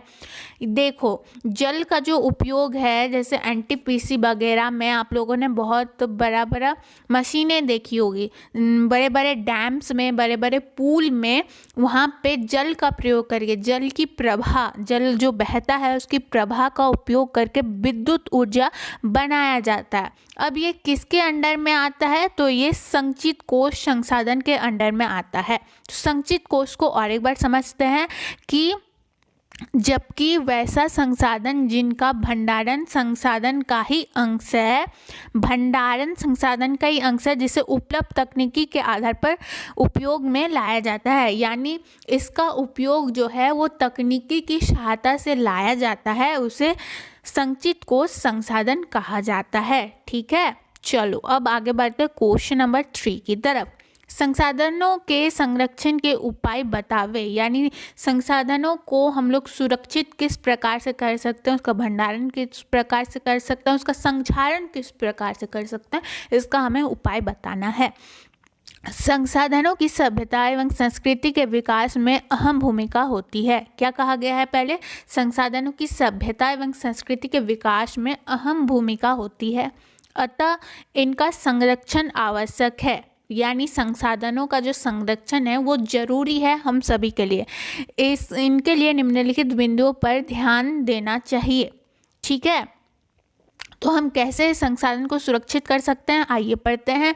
सबसे पहला है कि संसाधन को विवेकपूर्ण ढंग से उपयोग किया जाना चाहिए, यानी उसका बिन मतलब का या फिर ज़्यादा उपयोग नहीं करना चाहिए संसाधन का, तभी उसे हम संरक्षित कर सकते हैं आने वाली पीढ़ियों के लिए, है ना। दूसरा उपाय, संसाधनों के दुरुपयोग पर रोक लगाना चाहिए। मान लीजिए अगर हमारे घर के सामने कोई संसाधन का ज़्यादा उपयोग कर रहा है, हमारे सामने कोई संसाधन का ज़्यादा उपयोग कर रहा है बिन मतलब का, तो हम उसको समझा सकते हैं, उसको रोक सकते हैं कि देखो ये हमारे लिए इम्पॉर्टेंट है संसाधन। पेट्रोल, मान लो पेट्रोल अगर हम आज के टाइम पे ज़्यादा खर्च करेंगे तो एक ऐसा टाइम आएगा जब पूरे विश्व में पेट्रोल का एक अंश भी नहीं बचेगा। तो अगर पेट्रोल नहीं बचेगा तो मान लो इतने पेट्रोल से चलने वाली गाड़ियाँ जो है वो किस तरह से चलेगी, तब तो वो पूरी तरीके से बर्बाद हो जाएगी। तो हमें अभी ज़रूरी है कि पेट्रोल जैसे संसाधनों का हम कम दोहन करें ताकि वो आजीवन चले, हमारे लिए तो आजीवन चले और साथ ही साथ आने वाली पीढ़ियों के लिए भी वो बचे रहे। तीसरा उपाय, सीमित भंडार वाले संसाधनों का विकल्प ढूंढना चाहिए। सीमित भंडार वाले जो सीमित है, मान लो अभी आज के टाइम पे कोयला सीमित है, पेट्रोल सीमित है, तो उनके लिए विकल्प यानी दूसरे चॉइसेस ढूंढने चाहिए, जैसे सीएनजी। अभी जो बड़े शहरों में आप लोगों ने पढ़ा होगा कि बस चलाने के लिए लोग अब सरकार अब सीएनजी का उपयोग पे ज़्यादा ध्यान देती है ताकि पेट्रोल डीजल का कम उपयोग हो और वो दूसरे पीढ़ियों के लिए भी बचा रहे। ठीक है, चलो क्वेश्चन नंबर 4। संसाधनों के निर्माण में तकनीकी की क्या भूमिका है? संसाधनों के निर्माण में तकनीक की क्या भूमिका है, यानी संसाधन के निर्माण में तकनीक कैसे सहायता करती है? तो उत्तर देखिए, संसाधन के निर्माण में तकनीक की भूमिका काफ़ी महत्वपूर्ण है। संसाधन के निर्माण में तकनीक की भूमिका काफ़ी महत्वपूर्ण है, किंतु पृथ्वी के भूगर्भ में स्थित कोयला, पेट्रोल और खनिज बेकार पड़े हुए हैं। ठीक है, कई ऐसे जगह हैं जहाँ पे पेट्रोल, कोयला, खनिज है, लेकिन हम उसको उपयोग में नहीं ला पा रहे। क्यों उपयोग में नहीं ला पा रहे हैं भाई? क्योंकि हमारे पास उसे बाहर निकालने के लिए, यानी उसे भूगर्भ से, भूमि के नीचे से बाहर निकालने के लिए हमारे पास तकनीक नहीं है, हमारे पास मशीन नहीं है। अगर मान लीजिए नीचे, भूमि के नीचे, भूमि के लगभग मान लो यहाँ पे नीचे बहुत बड़ा कोयला का खदान है। ठीक है, कोयला का खदान, लेकिन हमारे पास मशीन नहीं है।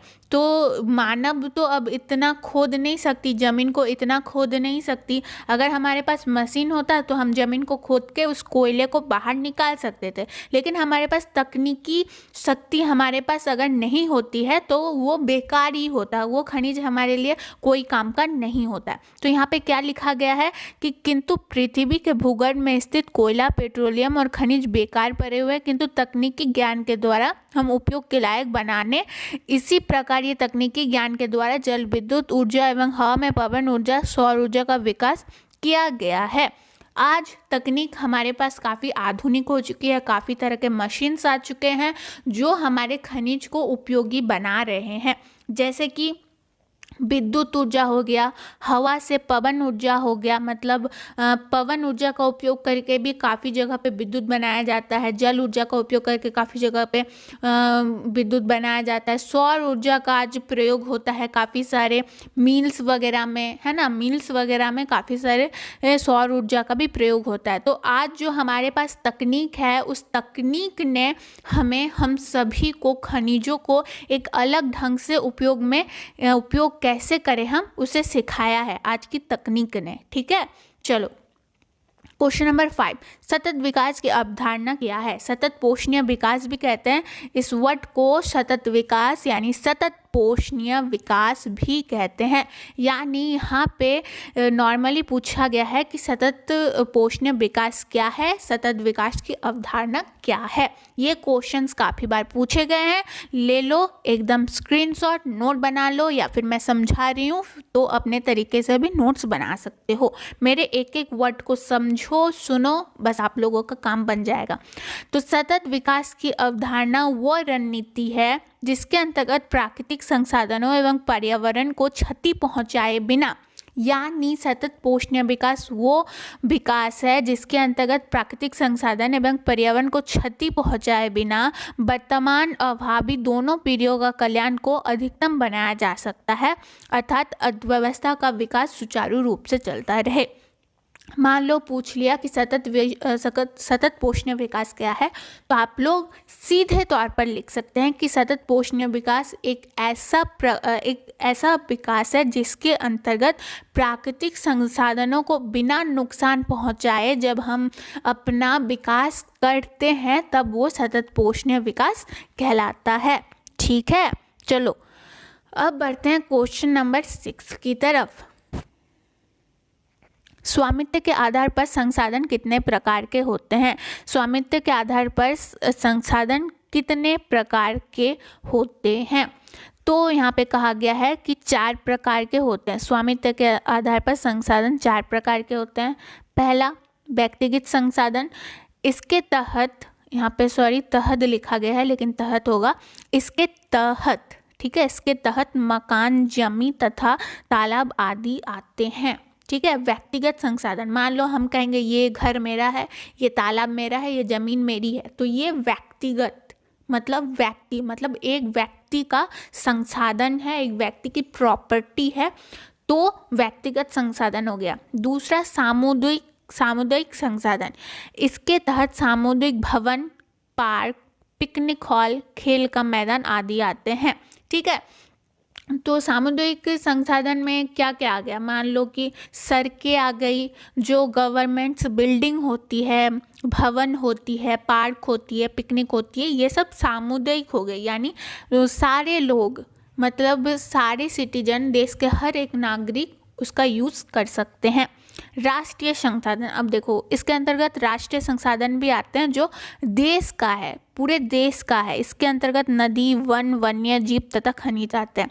नदी, फिर महासागर हो गया, ठीक है, तो फिर जंगल आ गए, खनिज आ गया, वन आ गया, वन्य जीव आ गया, ये राष्ट्रीय संसाधन के अंतर्गत आते हैं। अब अंतर्राष्ट्रीय संसाधन जो पूरे वर्ल्ड का संसाधन है, जो पूरा वर्ल्ड यूज़ कर सकता है, इसके अंतर्गत सिर्फ महासागर आते हैं। जो महासागर हैं, प्रशांत महासागर हैं, ये सारे महासागर पूरे वर्ल्ड के लिए संसाधन का काम करता है। ठीक है, चलो क्वेश्चन नंबर 7। क्वेश्चन नंबर 7, जल और मृदा के विस्तार वाले राज्यों के नाम लिखे तथा इन मृदा में कौन कौन सी फसलें उगाई जा सकती है। जल और मृदा, ठीक है, जल और मृदा कहाँ कहाँ पाई जाती है और इसमें कौन कौन सी मृदा फसलें उगाई जा सकती है, कौन कौन सी फसलें उगाई जा सकती है, ये पूछा गया। तो जल और मिट्टी पूरे उत्तर भारत में फैली हुई है।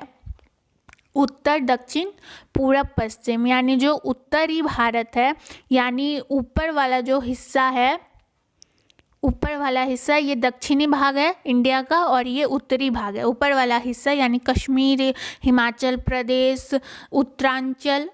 उत्तराखंड वाला जो हिस्सा है उसे हम लोग सामान्यतः उत्तर भारत कहते हैं। तो पूरे उत्तर भारत में जल और मृदा फैली हुई है। इसके गुजरात और राजस्थान भी आता है। तो गुजरात, राजस्थान के कुछ क्षेत्रों में जल और मिट्टी पाई जाती है। इस मिट्टी में प्रायः धान, मक्का, गेहूँ, दलहन आदि की खेती होती है।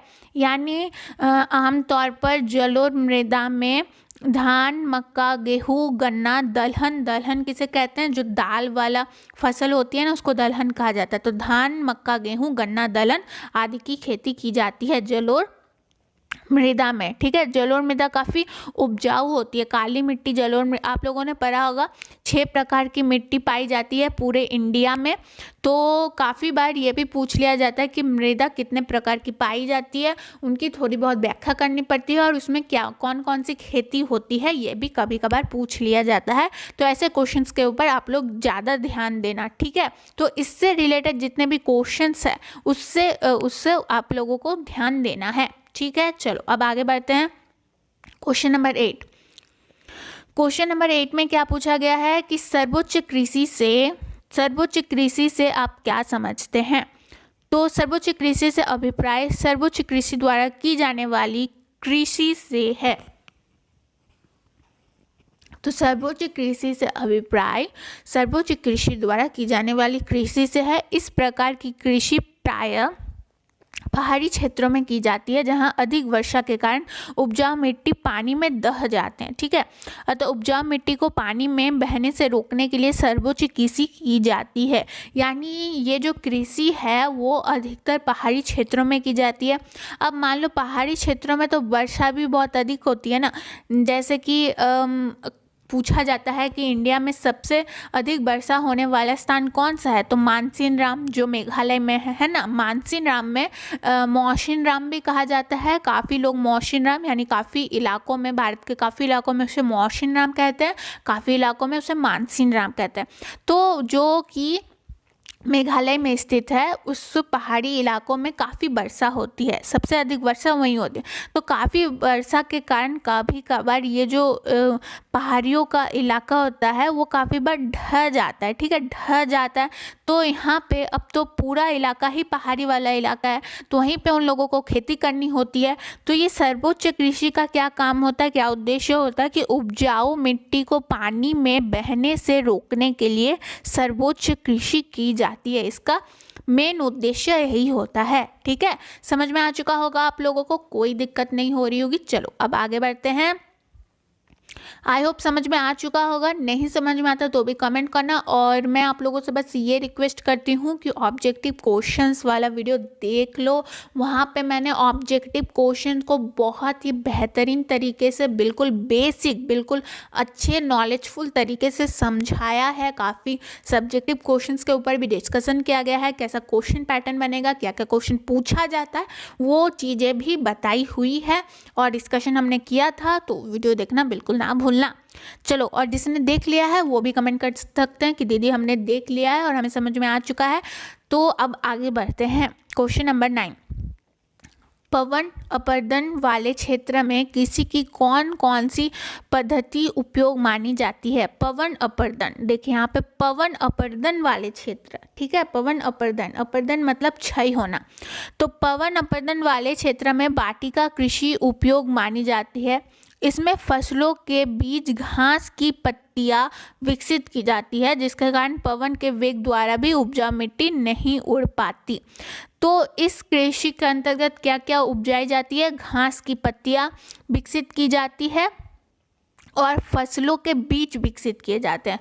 फसल जिनके द्वारा, मान लो अब धान लगाना है तो धान के लिए भी बीज आता है कि नहीं? धान के लिए बीज आता है तो वो बीज भी कहीं पे सबसे पहले रोपा जाता है, उनको पैदा किया जाता है, वो विकसित किया जाता है। तो फसलों के बीज और घास की पत्तियां विकसित की जाती है पवन अपरदन वाले क्षेत्रों में, ताकि वेग द्वारा, जो पवन का वेग है उससे उपजाऊ मिट्टी को नहीं उड़ा पाती। ठीक है, चलो क्वेश्चन नंबर 10 को समझते हैं। पहले क्वेश्चन नंबर 10, भारत के किन भागों में नदी डेल्टा का विकास हुआ है? नदी डेल्टा का विकास कहाँ हुआ है भारत के? यहाँ की मृदा की क्या विशेषता है? यानी भारत के किन भागों में नदी डेल्टा का विकास हुआ है और वहाँ की मिट्टी की क्या क्या गुणवत्ता है, ये पूछा गया है। तो भारत के पूर्वी तट के अनेक क्षेत्रों में डेल्टा का विकास हुआ है। ठीक है, ये चीज़ आप लोग याद रखना कि पूर्वी तट के इलाकों में भारत के नदी डेल्टाओं का विकास हुआ है। ठीक है, ये चीज़ आप लोगों को एकदम नोट करके याद रखनी चाहिए, पूछा जाता है। इसके अलावा पश्चिम बंगाल में गंगा के डेल्टा का विकास हुआ है, ये तो काफ़ी लोगों को पता ही होगा। पश्चिम का जो गंगा डेल्टा वाला इलाका है, जो हुगली वाला इलाका है, उसमें जो है नदी डेल्टा का विकास अच्छा खासा हुआ है। कृष्णा, कावेरी, महानदी और गोदावरी नदी द्वारा भी डेल्टा का निर्माण हुआ है। ठीक है, अब पूछा जाता है कि मृदा की गुणवत्ता क्या है उन जगहों की। तो इस मृदा की सबसे बड़ी विशेषता यह है कि इसमें जलोढ़ मिट्टी पाई जाती है। ठीक है, जलोढ़ मिट्टी काफ़ी उपजाऊ होती है, मैंने अभी कहा। तो जलोढ़ मिट्टी पाई जाती है जो धान, गेहूं, जूट और कपास के लिए काफ़ी उपयोगी है। ठीक है, तो अगर पूछ लिया जाए कि जलोढ़ मृदा किसके लिए उपयोगी है, तो धान, गेहूं, जूट, पहले ही बात कर चुके थे, धान, गेहूँ और जूट, कपास के लिए भी बहुत ज़्यादा उपयोगी है। चलो, ये जो आप लोगों का क्वेश्चन नंबर, 1 मिनट मैं देख लेती हूँ। तो ये जो आप लोगों का क्वेश्चन नंबर 11 है, ये काफ़ी इम्पॉर्टेंट है। चावल की फसल के लिए उपयुक्त भौगोलिक दशाओं का उल्लेख करें और चावल की फसल के लिए उपयुक्त भौगोलिक दशाएं निम्नलिखित प्रकार से होती है। मतलब यहाँ पे काफ़ी बार ये पूछ लिया जाता है कि चावल की फसल के लिए उपयुक्त भौगोलिक दशाओं को उल्लेख करें, यानी कौन से प्रदेशों में चावल सबसे ज़्यादा उगाई जाती है और चावल के उगाने से कौन कौन सी हमें चीज़ों का ध्यान रखना चाहिए, ये पूछा गया है। तो सबसे पहला है कि तापमान 25 डिग्री सेल्सियस से अधिक नहीं होनी चाहिए। 25 डिग्री सेल्सियस से तापमान अधिक नहीं होनी चाहिए। दूसरा है कि 100 सेंटीमीटर से अधिक वर्षा नहीं होनी चाहिए। तीसरा है सस्ते कुशल श्रमिक उपलब्ध हो। तो ये तो इंडिया में है ही, भारत देश में है ही, सस्ते कुशल श्रमिक हमारे पास उपलब्ध होती है। पहला था तापमान 25 डिग्री सेल्सियस से अधिक नहीं होना चाहिए।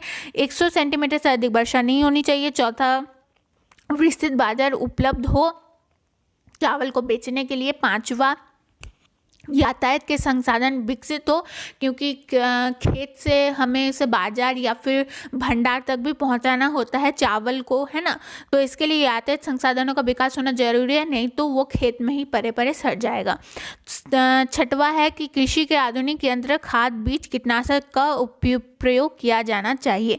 तो अगर ये चीज़ें हैं किसी जगह में उपलब्ध तो चावल की खेती अच्छे ढंग से हो सकती है। ठीक है, स्क्रीनशॉट ले लो। चावल की फसल के लिए उपयुक्त भौगोलिक दशाओं का उल्लेख करें, तो ये 6 दशाएं होना बहुत ज़रूरी है। चलो क्वेश्चन नंबर 12, सर्वोच्च रेखा से आप क्या समझते हैं? सर्वोच्च रेखा से आप क्या समझते हैं? तो सर्वोच्च रेखा मापने के एक मानक विधि है। तो सर्वोच्च रेखा मापन की एक मानक विधि है।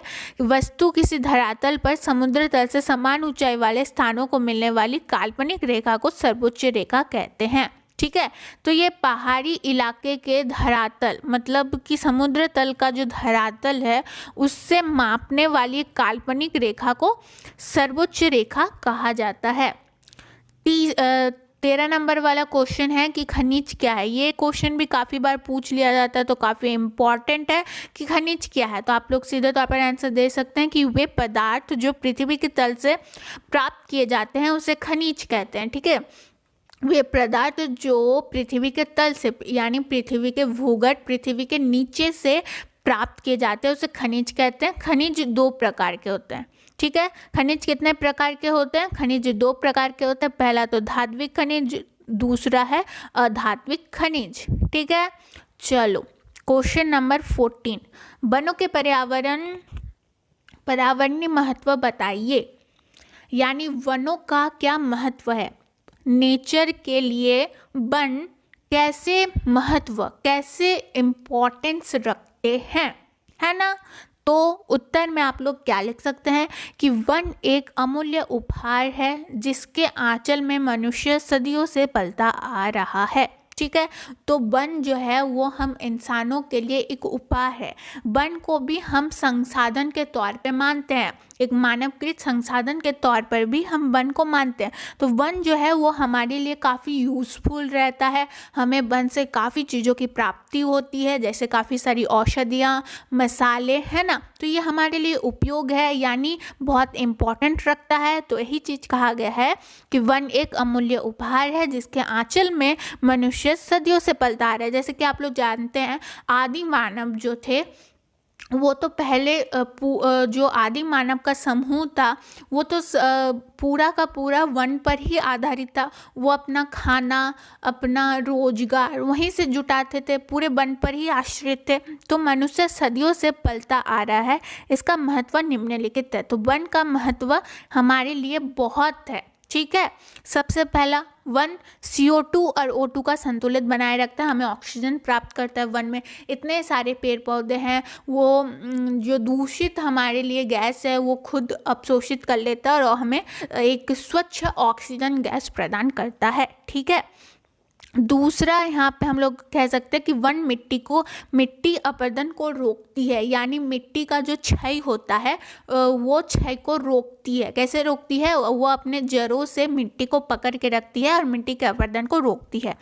यहाँ पे और एक है कि वन के पेड़ों की जड़ों से पानी रिसकर भूमि के नीचे आ जाता है, जिससे भूमिगत जल की आपूर्ति होती है। ठीक है, तीसरा है वन जीवों का आश्रय स्थल है। तो जितने भी वन्य जीव, ठीक है, वो तो अभी वन में ही रहते हैं, तो वो उनका आश्रय स्थल है। तो इस प्रकार से वन हमारे लिए लाभकारी है। ठीक है, इस प्रकार से वन हमारे लिए लाभकारी है। तो ये सारे चीज़ें आप लोग पॉइंट्स लिख सकते हैं। ओके, चलो क्वेश्चन नंबर 15 देखो, हमने बात किया था पहले भी इस क्वेश्चन के ऊपर। जो रेगुलर्स व्यूअर्स हैं हमारे, जो रेगुलर फॉलो करते हैं इस चैनल को, जो हर एक वीडियो को देखते हैं, समझते हैं और अपना प्रॉब्लम्स बताते हैं, उनको पता होगा कि बहुउद्देश्य परियोजना से आप क्या समझते हैं। बहुउद्देश्य परियोजना के बारे में आप लोगों को पता होगा क्योंकि कुछ दिन पहले हमने डिस्कस किया था इसके बारे में। तो बहुउद्देश्य परियोजना का कभी कभार लाभ पूछ लिया जाता है, कभी कभार हानि पूछ लिया जाता है, कभी कभार दोनों को पूछ लिया जाता है, या फिर पूछ लिया जाता है आमतौर पर कि बहुउद्देश्य परियोजना क्या है। ठीक है, तो आप लोगों को तीनों की जानकारी होनी चाहिए। तो यहाँ पे पूछा गया है कि बहुउद्देश्य परियोजना से आप क्या समझते हैं। तो सबसे पहले हम लोग लिख सकते हैं कि वैसी नदी घाटी परियोजना जिसका निर्माण अनेक उद्देश्य जैसे सिंचाई, पर्यटन, जल विद्युत उत्पादन, बाढ़ नियंत्रण, मत्स्य पालन एवं नौकायन के उद्देश्य से किया जाता है उसे बहुउद्देश्य परियोजना कहते हैं। जैसे कि भारत में कई नदी घाटी परियोजना निम्नलिखित हैं। चलो यहाँ पे 2 क्वेश्चंस तो कवर हो गए कि बहुउद्देश्य परियोजना क्या है और उसके लाभ क्या क्या लाभ है। सिंचाई, पर्यटन, जल विद्युत उत्पादन, बाढ़ नियंत्रण, मत्स्य पालन एवं नौकायन, ये सारे उद्देश्य हैं, लाभ हैं, लिख सकते हो पॉइंट बना के। और बहुउद्देश्य परियोजना क्या है, देखो वर्ड में ही जो है वो मीनिंग छुपा हुआ। बहुउद्देश्य यानी बहुत प्रकार के उद्देश्य, बहुत प्रकार के उद्देश्यों को उद्देश्य के लिए जो परियोजना बनाई जाती है उसे बहुउद्देश्य परियोजना कहते हैं। तो कौन कौन सा उद्देश्य, सिंचाई के लिए जल की प्राप्ति, पर्यटन के लिए जगह, जल विद्युत के लिए पानी की उपलब्धता, उत्पादन बाढ़ नियंत्रण के लिए डैम का निर्माण, मत्स्य पालन के लिए जल की उपलब्धता। तो ये सारी चीज़ों के लिए बहुउद्देश्य परियोजना बनाया जाता है। अब कहा गया है कि परियोजना कहते हैं भारत में कई नदी घाटी परियोजना, जैसे कि भाकर नांगल नदी घाटी परियोजना, कोसी नदी घाटी परियोजना, दामोदर नदी घाटी परियोजना, फिर झारखंड में है फरक्का नदी परियोजना जिसे एनटीपीसी कहा जाता है। वहाँ पे क्या क्या होता है, वहाँ पे मछली पाली जाती है। जो मैं फरक्का नदी घाटी परियोजना जो झारखंड में उसकी बात कर रही हूँ मैं, वहाँ पे क्या क्या होता है, मत्स्य पालन होता है, सिंचाई के लिए पानी की उपलब्धता की जाती है और बड़े पैमाने पर विद्युत बनाया जाता है। ठीक है, और भी यहाँ पे परियोजना है कि रिहंद परियोजना और नागार्जुन सागर परियोजना। ठीक है, तो यहाँ पे हम लोग काफ़ी सारे आज तो लगभग 15 क्वेश्चंस हमने कवर कर लिए हैं भूगोल का। तो आगे भी ऐसे वीडियोस आते रहेंगे सब्जेक्टिव क्वेश्चंस के ऊपर। तो आप लोग वीडियो को लाइक करना ना भूलें, अपने दोस्तों के साथ शेयर करें एंड ऐसे ही दूसरे वीडियोस लाऊंगी जहाँ पे हम इम्पॉर्टेंट सब्जेक्टिव क्वेश्चंस के साथ साथ उनके नोट्स यानी उसको बेसिक तौर पे हम लोग समझेंगे। तो अगर वीडियो अच्छी लगे तो लाइक करना ना भूलना, अपने दोस्तों के साथ शेयर करना, कहीं भी प्रॉब्लम होता है तो कमेंट बॉक्स में कमेंट करना। मिलेंगे हम जल्द ही किसी अन्य वीडियो में। Hello, welcome to study classes. आप सभी का स्वागत है। आई होप परीक्षा की तैयारी आप लोगों की बहुत अच्छे से चल रही हो, क्योंकि हर बोर्ड का अब कुछ ही महीना में एग्ज़ाम आ रहा है तो ध्यान देना बनता है। काफ़ी सारे स्टूडेंट्स का कहना था कि दीदी आप सिर्फ ऑब्जेक्टिव क्वेश्चंस के ऊपर ही वीडियो बना रही है, चाहे वो साइंस का हो, मैथ का हो, सोशल साइंस का हो, है ना। तो मैंने भी ध्यान दिया कि सब्जेक्टिव क्वेश्चंस के ऊपर भी ध्यान देना ज़रूरी होता है। हालाँकि ऑब्जेक्टिव क्वेश्चंस जो है इस बार ज़्यादा कवर कर लिए हैं हमने, लेकिन अब सब्जेक्टिव क्वेश्चंस के ऊपर भी ध्यान देना चाहिए। तो आज का जो वीडियो होने वाला है वो social science subjective question class 10th के ऊपर होने वाला है। यहाँ पे हम लोग इम्पॉर्टेंट क्वेश्चंस देखेंगे और साथ ही साथ यहाँ पे आप लोगों को नोट्स भी अवेलेबल करवाया गया है। तो आप लोग हर एक क्वेश्चन का स्क्रीनशॉट ले सकते हैं या फिर साथ ही साथ समझ के अपने नोट कॉपी में नोट भी कर सकते हैं। इससे क्या होगा, इससे 2 फायदा होगा। पहला तो आप लोगों का नोट बन जाएगा, दूसरा आप लोगों को याद भी हो जाएगा थोड़ा बहुत कि क्या लिखना है क्या नहीं। और एक तीसरा फायदा है कि आप लोगों को लिखने की आदत जो है वो अभी से बनी रहेगी, तो आप लोग एग्जाम में जो है अच्छा खासा लिख सकेंगे। ठीक है ना। बहुत सारे स्टूडेंट्स का प्रॉब्लम यही हो जाता है कि वो उनको आंसर तो पता है लेकिन एग्जाम में उन लोगों का टाइम ही नहीं बन पाता है, टाइम खत्म हो जाता है, ओवर हो जाता है, फिर भी वो लोग अपना पेपर कंप्लीट नहीं कर पाते हैं। तो आप लोग नोट करते जाना है या फिर अगर हो तो स्क्रीनशॉट भी लेते जाना। चलो अब क्वेश्चन की तरफ बढ़ते हैं। तो सबसे पहले आप लोगों को मैं आपदा प्रबंधन के क्वेश्चन यहाँ पे आज कवर करवाऊंगी। तो सबसे पहला क्वेश्चन आप लोगों को दिख रहा है कि आपदा किसे कहते हैं। ठीक है, सबसे बेसिक सा आपदा प्रबंधन में इस विषय में सबसे पहला बेसिक सा क्वेश्चन ये पूछ लिया जाता है कि आपदा किसे कहते हैं, ये कितने प्रकार के होते हैं। ठीक है, तो चलो उत्तर को समझते हैं। प्राकृतिक में घटित होने वाली वैसी प्राकृतिक या मानवकृत घटना जिसके फलस्वरूप जान माल की अपार क्षति होती है। ठीक है, आपदा, जब भी आपदा आती है, अब आपदा प्राकृतिक भी हो सकती है। ठीक है, यहाँ पे प्राकृतिक आपदा भी हो सकती है, मानवकृत आपदा भी हो सकती है या फिर घटना। तो इन दोनों के कारण जब जान माल की बहुत क्षति होती है, जान माल की अपार क्षति होती है, कई लोग बेघर हो जाते हैं तथा कई लोग काल के गाल में समा जाते हैं, उसे आपदा कहते हैं। ठीक है, तो आप लोग ये भी लिख सकते हैं कि प्रकृति में घटित होने वाली वैसी प्राकृतिक या मानवकृत घटना जिससे जानमाल की बहुत हानि होती है उसे आपदा कहा जाता है। जैसे भूकंप, बाढ़, सुनामी, ज्वालामुखी विस्फोट, आतंकवाद, महामारी इत्यादि। ठीक है, आतंकवाद देखिए मानवकृत घटना है, लेकिन भूकंप, बाढ़, सुनामी ये प्राकृतिक घटना में से एक है।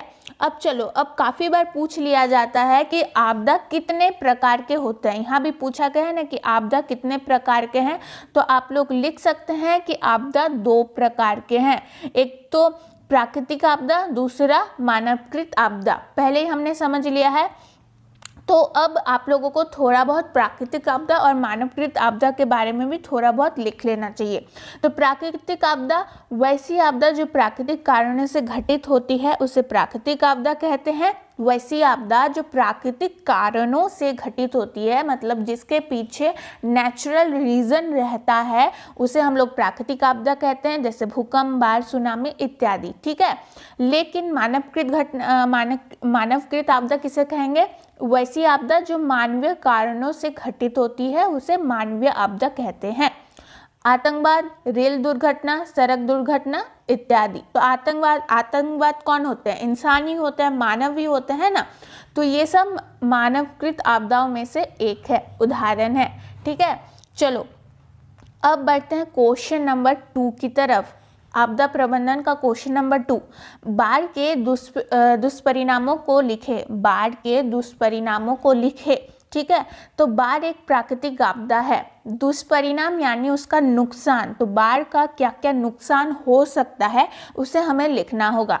तो किसी भी अगर ऐसा क्वेश्चन आता है तो सबसे पहले हमें इंट्रो देना जरूरी है। ठीक है, सबसे पहले उसका प्रस्तावना, उसका परिचय देना जरूरी है। तो यहाँ पे बाढ़ के बारे में पूछा गया, तो सबसे पहले हम लोग लिख सकते हैं कि बाढ़ एक प्राकृतिक आपदा है, ये विनाशकारी होता है, इसके प्रमुख दुष्परिणाम हो सकते हैं। अगर आप लोग ऐसे इस तरीके से सजा के अपने क्वेश्चंस को, मतलब क्वेश्चन का आंसर लिखते हैं, तो जो एग्जामिनर होगा, जो आप लोगों का कॉपी चेक करेगा, वो भी आप लोगों के आंसर से काफ़ी प्रभावित होगा और आपको अच्छे मार्क्स मिलने की संभावना बहुत अधिक बढ़ जाती है। ठीक है, तो चलो क्वेश्चन नंबर 2, बाढ़ के दुष्परिणामों को लिखे। तो बाढ़ एक प्राकृतिक आपदा है, ये विनाशकारी होती है, इसके प्रमुख दुष्परिणाम निम्नलिखित है।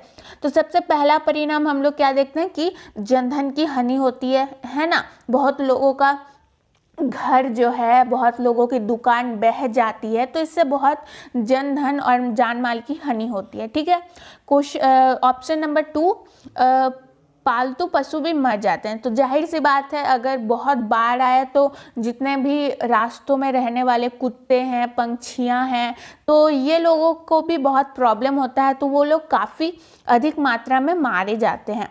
फिर ऑप्शन नंबर 3, फसलें भी बर्बाद हो जाती है। फसलें तो ज़्यादा पानी होगा तो वो बर्बाद होंगी ही। चौथा नुकसान क्या है? बड़े बड़े मकान क्षतिग्रस्त हो जाते हैं। तो बहुत बड़े बड़े और पुराने जो मकान हैं, इतिहासी जो मकान हमारे होते हैं, वो बिल्कुल ढह जाते हैं। तो ये सारे नुकसान हम लोग देख सकते हैं बाढ़ के।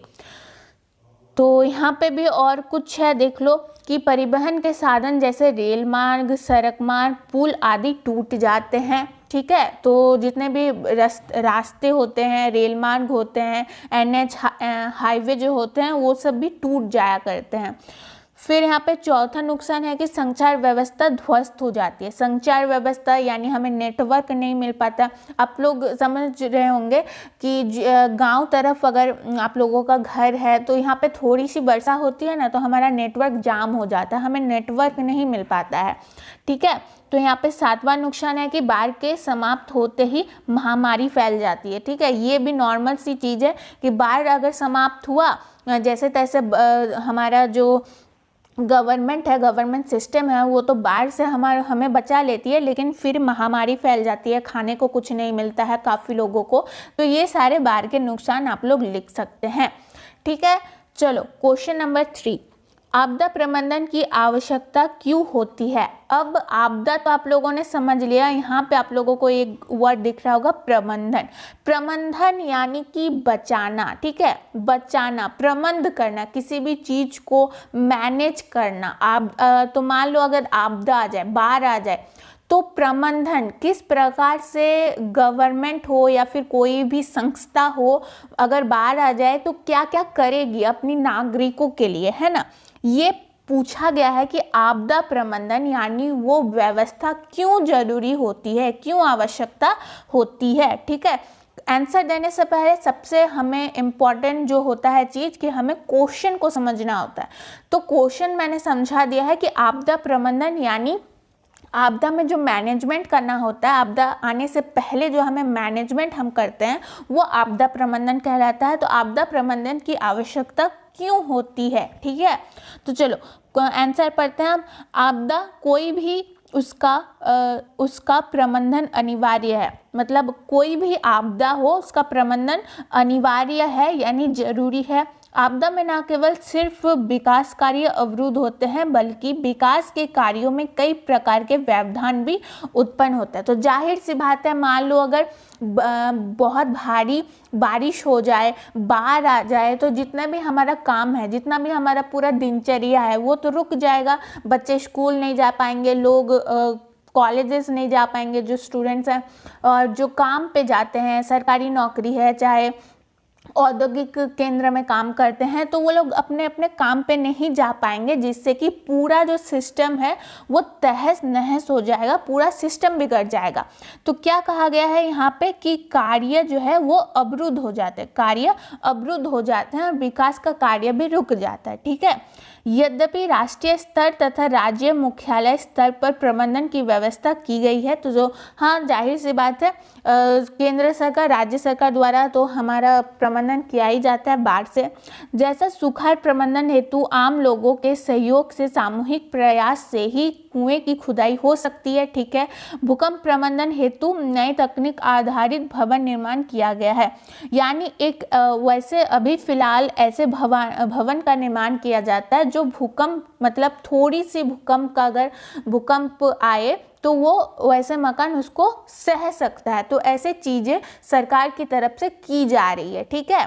चलो क्वेश्चन नंबर 4, सुनामी से आप क्या समझते हैं। क्वेश्चन समझाने की कोई ज़रूरत नहीं है, सुनामी आप लोगों को पता होगा। तो सुनामी से आप क्या समझते हैं, ये क्वेश्चन है।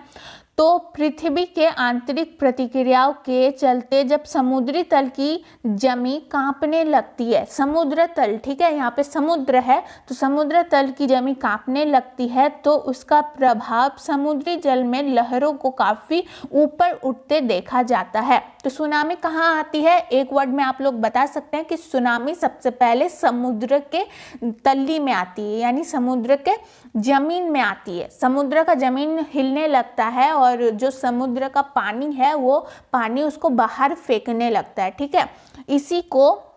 इसी को सुनामी कहा जाता है, सुनामी कहा जाता है। सुनामी में सैकड़ों मीटर की ऊंचाई तक समुद्र लहरें उठाती है, मतलब सैकड़ों मीटर, मतलब काफ़ी समझ लो, काफ़ी ऊंचा लहर होती है, लहर तो आप लोग समझ रहे हैं ना, समुद्र में लहरें होती है पानी की। तो अगर लहरें अगर बाहर आ जाए, समुद्र से बाहर आ जाए, तो बाहर में रास्ते होते हैं, भवन होते हैं, तो उसमें तो पानी आ जाएगा ना, और तटीय क्षेत्र के भवनों के साथ सब कुछ बहा ले जाता है, भवन के साथ साथ सब कुछ बाहर ले जाता है।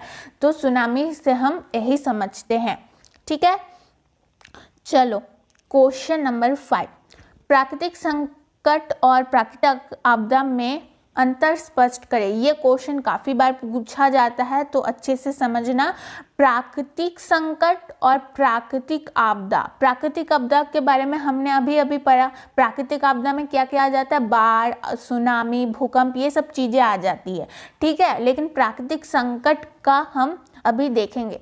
तो प्राकृतिक संकट और प्राकृतिक आपदा में प्रमुख अंतर निम्नलिखित है। जब भी अंतर अगर ऐसे पूछा जाए या फिर नुकसान पूछा जाए, लाभ पूछा जाए, तो सबसे पहले ये लिखना कि प्राकृतिक संकट और प्राकृतिक आपदा में प्रमुख अंतर निम्नलिखित है। ठीक है, अब आप लोग एक ऐसे स्टेज में है जहां आप लोगों को आंसर जो है वो काफ़ी अच्छे से प्रेजेंट करना होता है। ठीक है, आप लोग लिखने का अपना तरीका बनाइए, कैसे लिखा जाता है ये समझिए, इन चीज़ों को समझना ज़रूरी है। अभी आप लोग क्लास 10th में आगे जाएंगे तो आप लोग क्या करेंगे, कोई ITI में जाएगा, IIT में जाएगा, या फिर कोई आर्ट्स के क्षेत्र में भी जा सकता है, कोई कॉमर्स के क्षेत्र में भी जाता है। तो जो आर्ट्स के स्टूडेंट्स होते हैं उन लोगों को लिखने की शैली पता होनी चाहिए। उन लोगों को लिखने की शैली अगर पता हो तो उनका आंसर काफ़ी अच्छे ढंग से बनता है।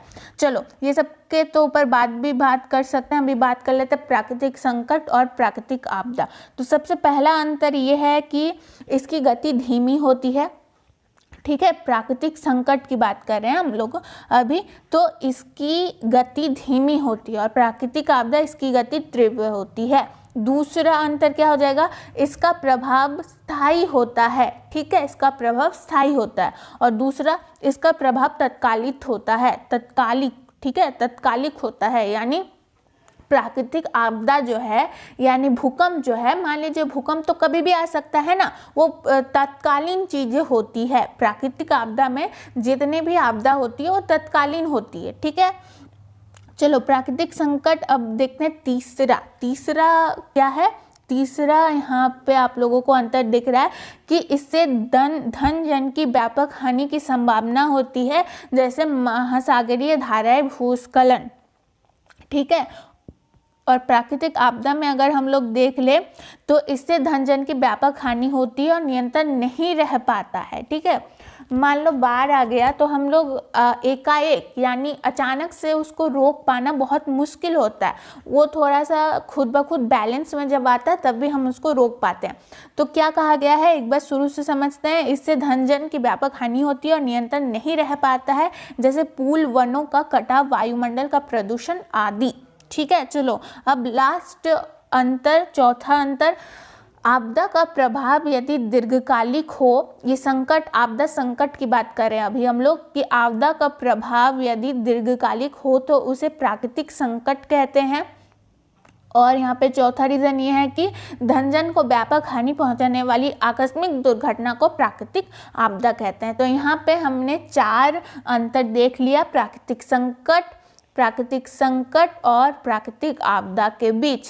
ठीक है, चलो अब आगे बढ़ते हैं। Question number 6। अगर आप लोगों को दूसरे सब्जेक्ट का भी जल्द से जल्द ऐसे ही सब्जेक्टिव क्वेश्चन चाहिए विथ नोट्स तो आप लोग कमेंट बॉक्स में कमेंट करना, अच्छा लगे तो भी कमेंट्स करना, कोई भी प्रॉब्लम होता है तो भी कमेंट्स करते हैं।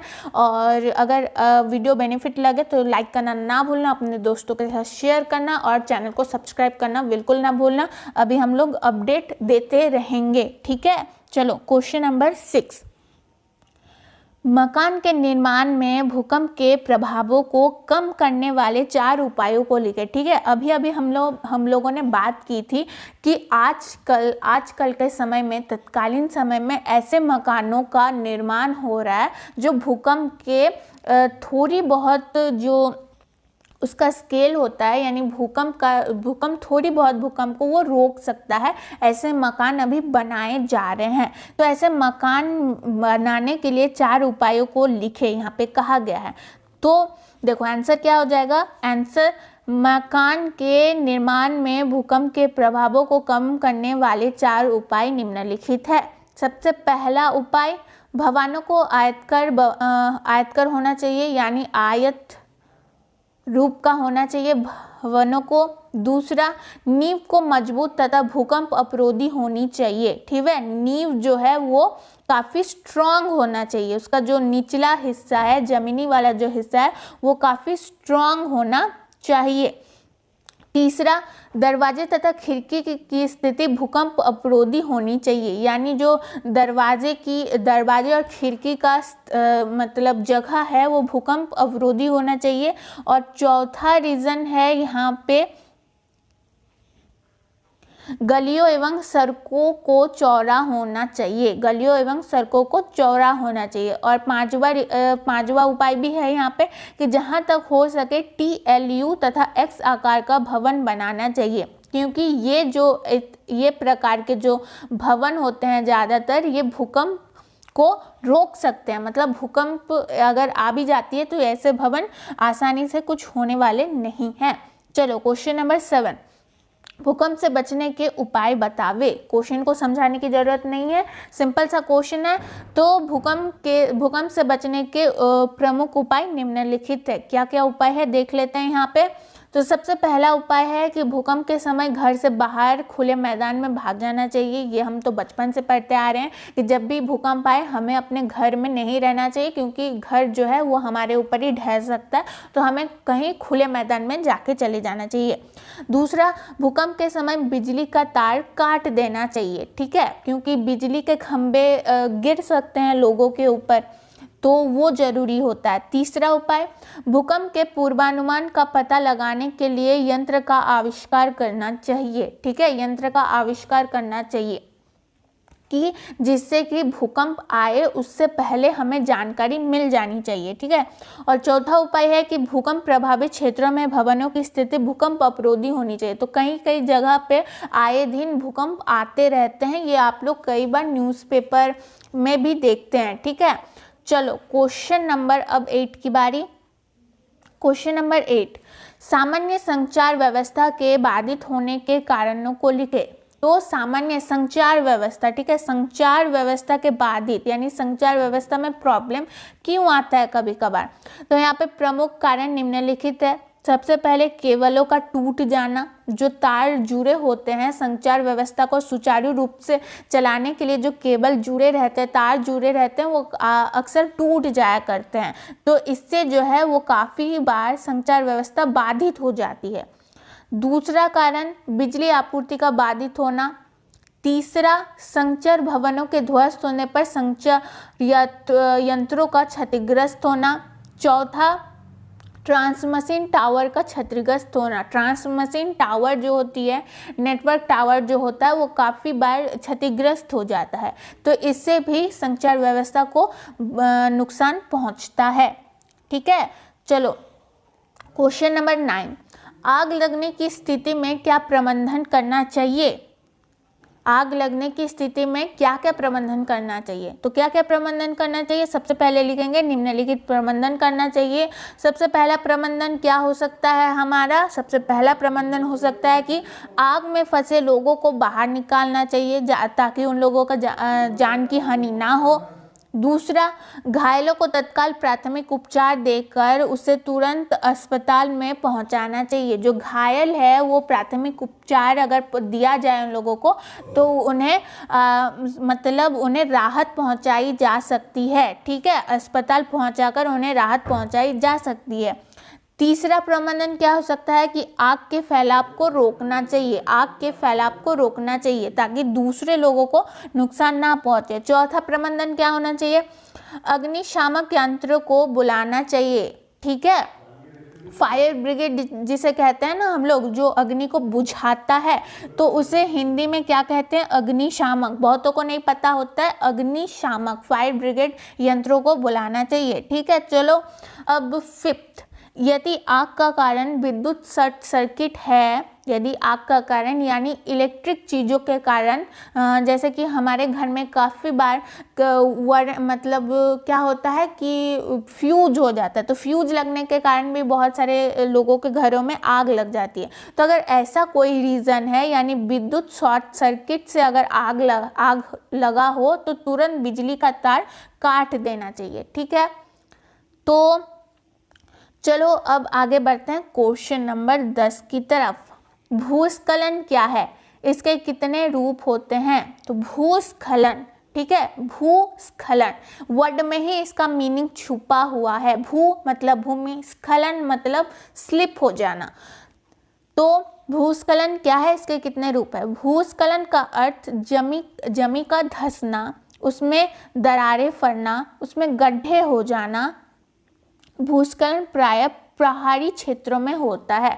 तो आप लोगों ने देखा होगा कि पहाड़ की मिट्टियाँ अक्सर ढह जाती है, धंस जाती है ना, एकदम बिल्कुल यहाँ से बिल्कुल कट जाता है। अगर ऐसा पहाड़ हो, यहाँ पे पहाड़ हो, तो बिल्कुल ये जो हिस्सा है वो बिल्कुल धंस जाता है और यहाँ पे जो घर होते हैं वो भी अक्सर धंस जाया करते हैं, तो इससे भी नुकसान काफ़ी पहुँचता है। तो यहाँ पे भूस्खलन के मुख्यतः 4 प्रकार होते हैं। सबसे पहला कंकड़ पत्थरों का खिसकना, दूसरा वर्षा जल के साथ मिट्टी तथा कंकड़ पत्थर का ऊपर से नीचे की तरफ आना। वर्षा जल के साथ जब काफ़ी वर्षा होती है, काफ़ी वर्षा के कारण भी भूस्खलन हो सकता है, होता भी है। वर्षा जल के साथ मिट्टी तथा कंकड़ पत्थर का ऊपर से नीचे की तरफ आना। तीसरा प्रकार है पत्थर तथा उसके छोटे टुकड़ों का गिरना। चौथा है चट्टानों का गिरना, जिसके फलस्वरूप व्यापक जानमाल की क्षति होती है। ठीक है, तो ये हो गया भूस्खलन क्या है और इसके कितने रूप हैं। चलो अब आगे बढ़ते हैं क्वेश्चन नंबर 11 की तरफ। बाढ़ से बचने के उपाय बतावे। बाढ़ से बचने के क्या क्या उपाय हो सकते हैं जो हम खुद कर सकते हैं या फिर हमारी गवर्नमेंट, हमारी सरकार कर सकती है ना। तो बाढ़ से बचने के उपाय निम्नलिखित हैं। सबसे पहले तो हम लोगों ने ये लिख लिया।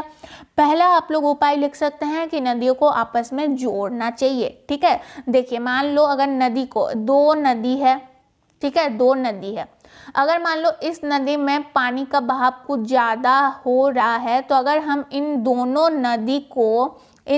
नदी को आपस में जोड़ दे, पुल से, बांध से या फिर मतलब डैम ऐसे कुछ जोड़ दे, तो अगर इस नदी में पानी का बहाव ज़्यादा हो रहा है तो इसका थोड़ा सा पानी इस नदी को पहुंच जाएगा, तो बाढ़ का रोकथाम हो सकता है। ठीक है, दूसरा तटबंधों का वृक्षारोपण करना चाहिए। अब वृक्षारोपण से बाढ़ का बचने का क्या संपर्क है, ये समझ लो। अगर वृक्षारोपण होगा, मान लो एक पेड़ है तो इसकी जड़ें होंगी तो ये ज़्यादातर मिट्टी को अपने से जोड़े रख सकती है। मान लो ये इतना हिस्सा मिट्टी को जोड़े रख सकती है।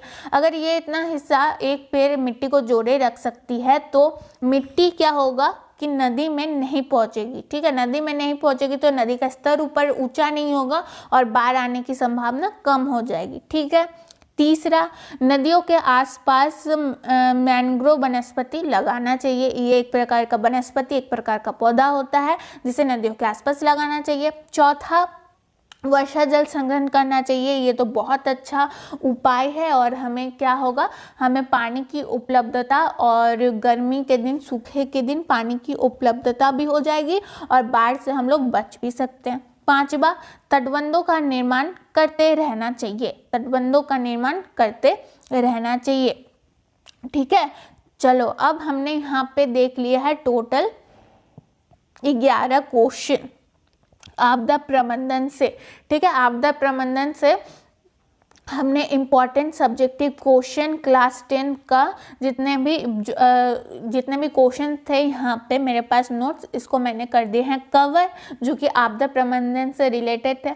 आप लोगों को अगर दूसरे सब्जेक्ट हिस्ट्री, इकोनॉमिक्स या फिर जियोग्राफी किसी में भी दिक्कत हो या फिर किसी भी चैप्टर का आप लोगों को चाहिए सब्जेक्टिव विथ नोट्स, तो आप लोग कमेंट बॉक्स में कमेंट कर सकते हैं। कहीं भी दिक्कत हो तो भी कमेंट बॉक्स में कमेंट कर सकते हैं। लाइक करना ना भूलना। कहीं भी इस वीडियो में दिक्कत हो तो भी कमेंट करना। बस आज के लिए इतना ही, मिलते हैं किसी और वीडियो में।